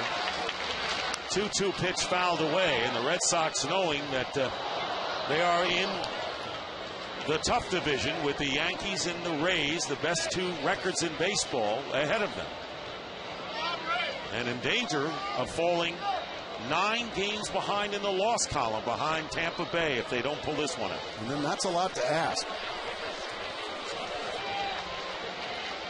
Count is 2-2 to Jed Lowry, batting for Eric Patterson. Bottom of the 9th, 4-2 Tigers. And the count is full, so Phil Coke going to the full count on Scudero, and now to Lowry.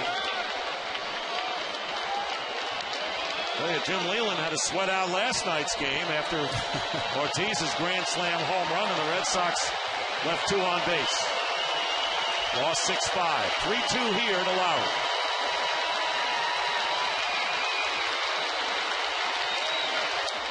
Staying alive is Jed Lowry. He'll do it again. 96-mile-an-hour fastball from Cope. But able to stay alive is Lowry. Youkilis awaits.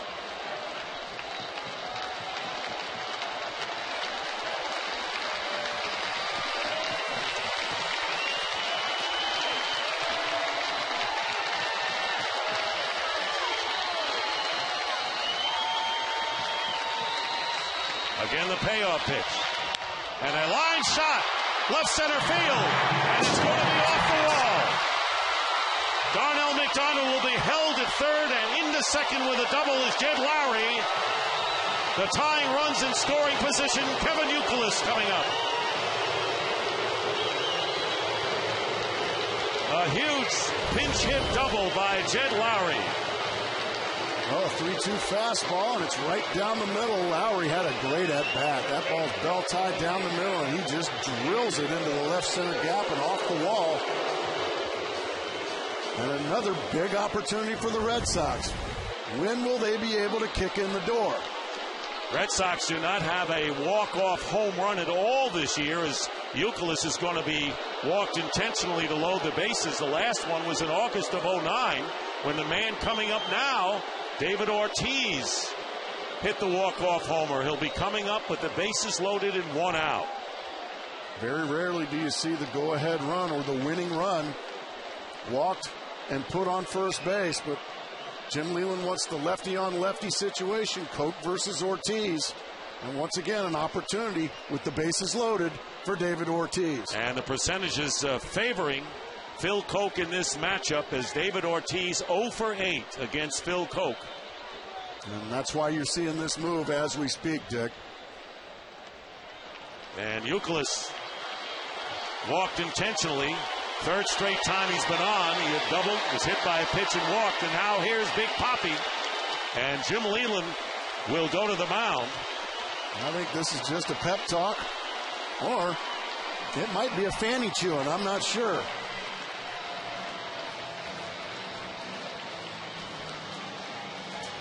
McDonald at third, Lowry at second, Youkilis at first.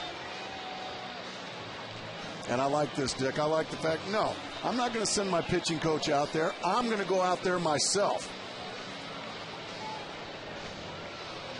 I got something on my mind. I want to tell my pitcher and my infielders, I'm the boss of this club, and back I'll go. So here's Ortiz, and the Tigers, no one warming up in their bullpen. Ortiz line to left, single to right, struck out, and then struck out with the bases loaded, as Ryan Perry got him in the 7th inning. Now facing Phil Coke. Detroit's got that big shift on defensively. The whole left side, Ortiz could hit through.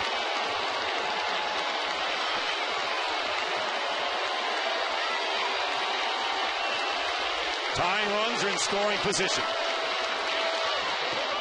Showed a bunt and took it all the way for ball one.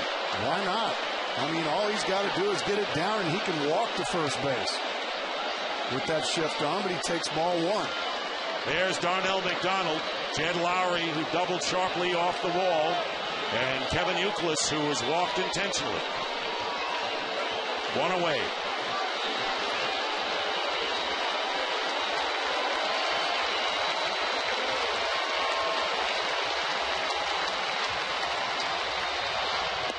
Check swing. 2-0. Mark Wegner, the third base umpire, giving the signal. This one was awfully close, but he was able to check it up.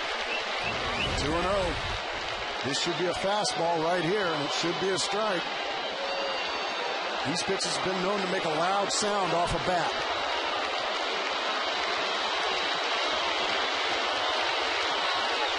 Bases loaded, one out. 2-0 the count to Ortiz. Tigers lead it 4-2, bottom of the ninth inning. And a big cut and a foul at the plate.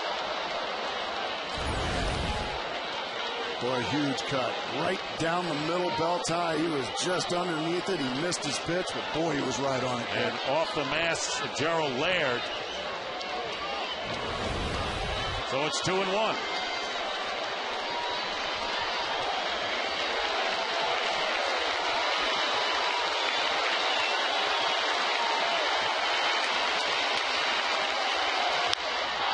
Hit to left center field.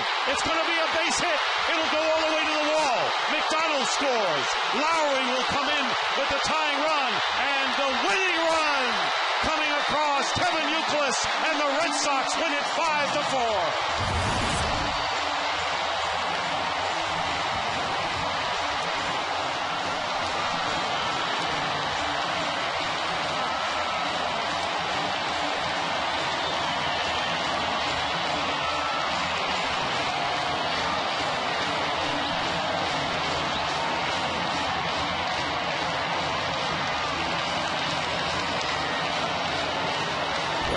Slam homer came short last night, but not this three-run double to win it. Well, Dick, they took the chance, and they intentionally walked the winning run, and he comes around to score on the capper from Big Papi. What a moment for these Red Sox.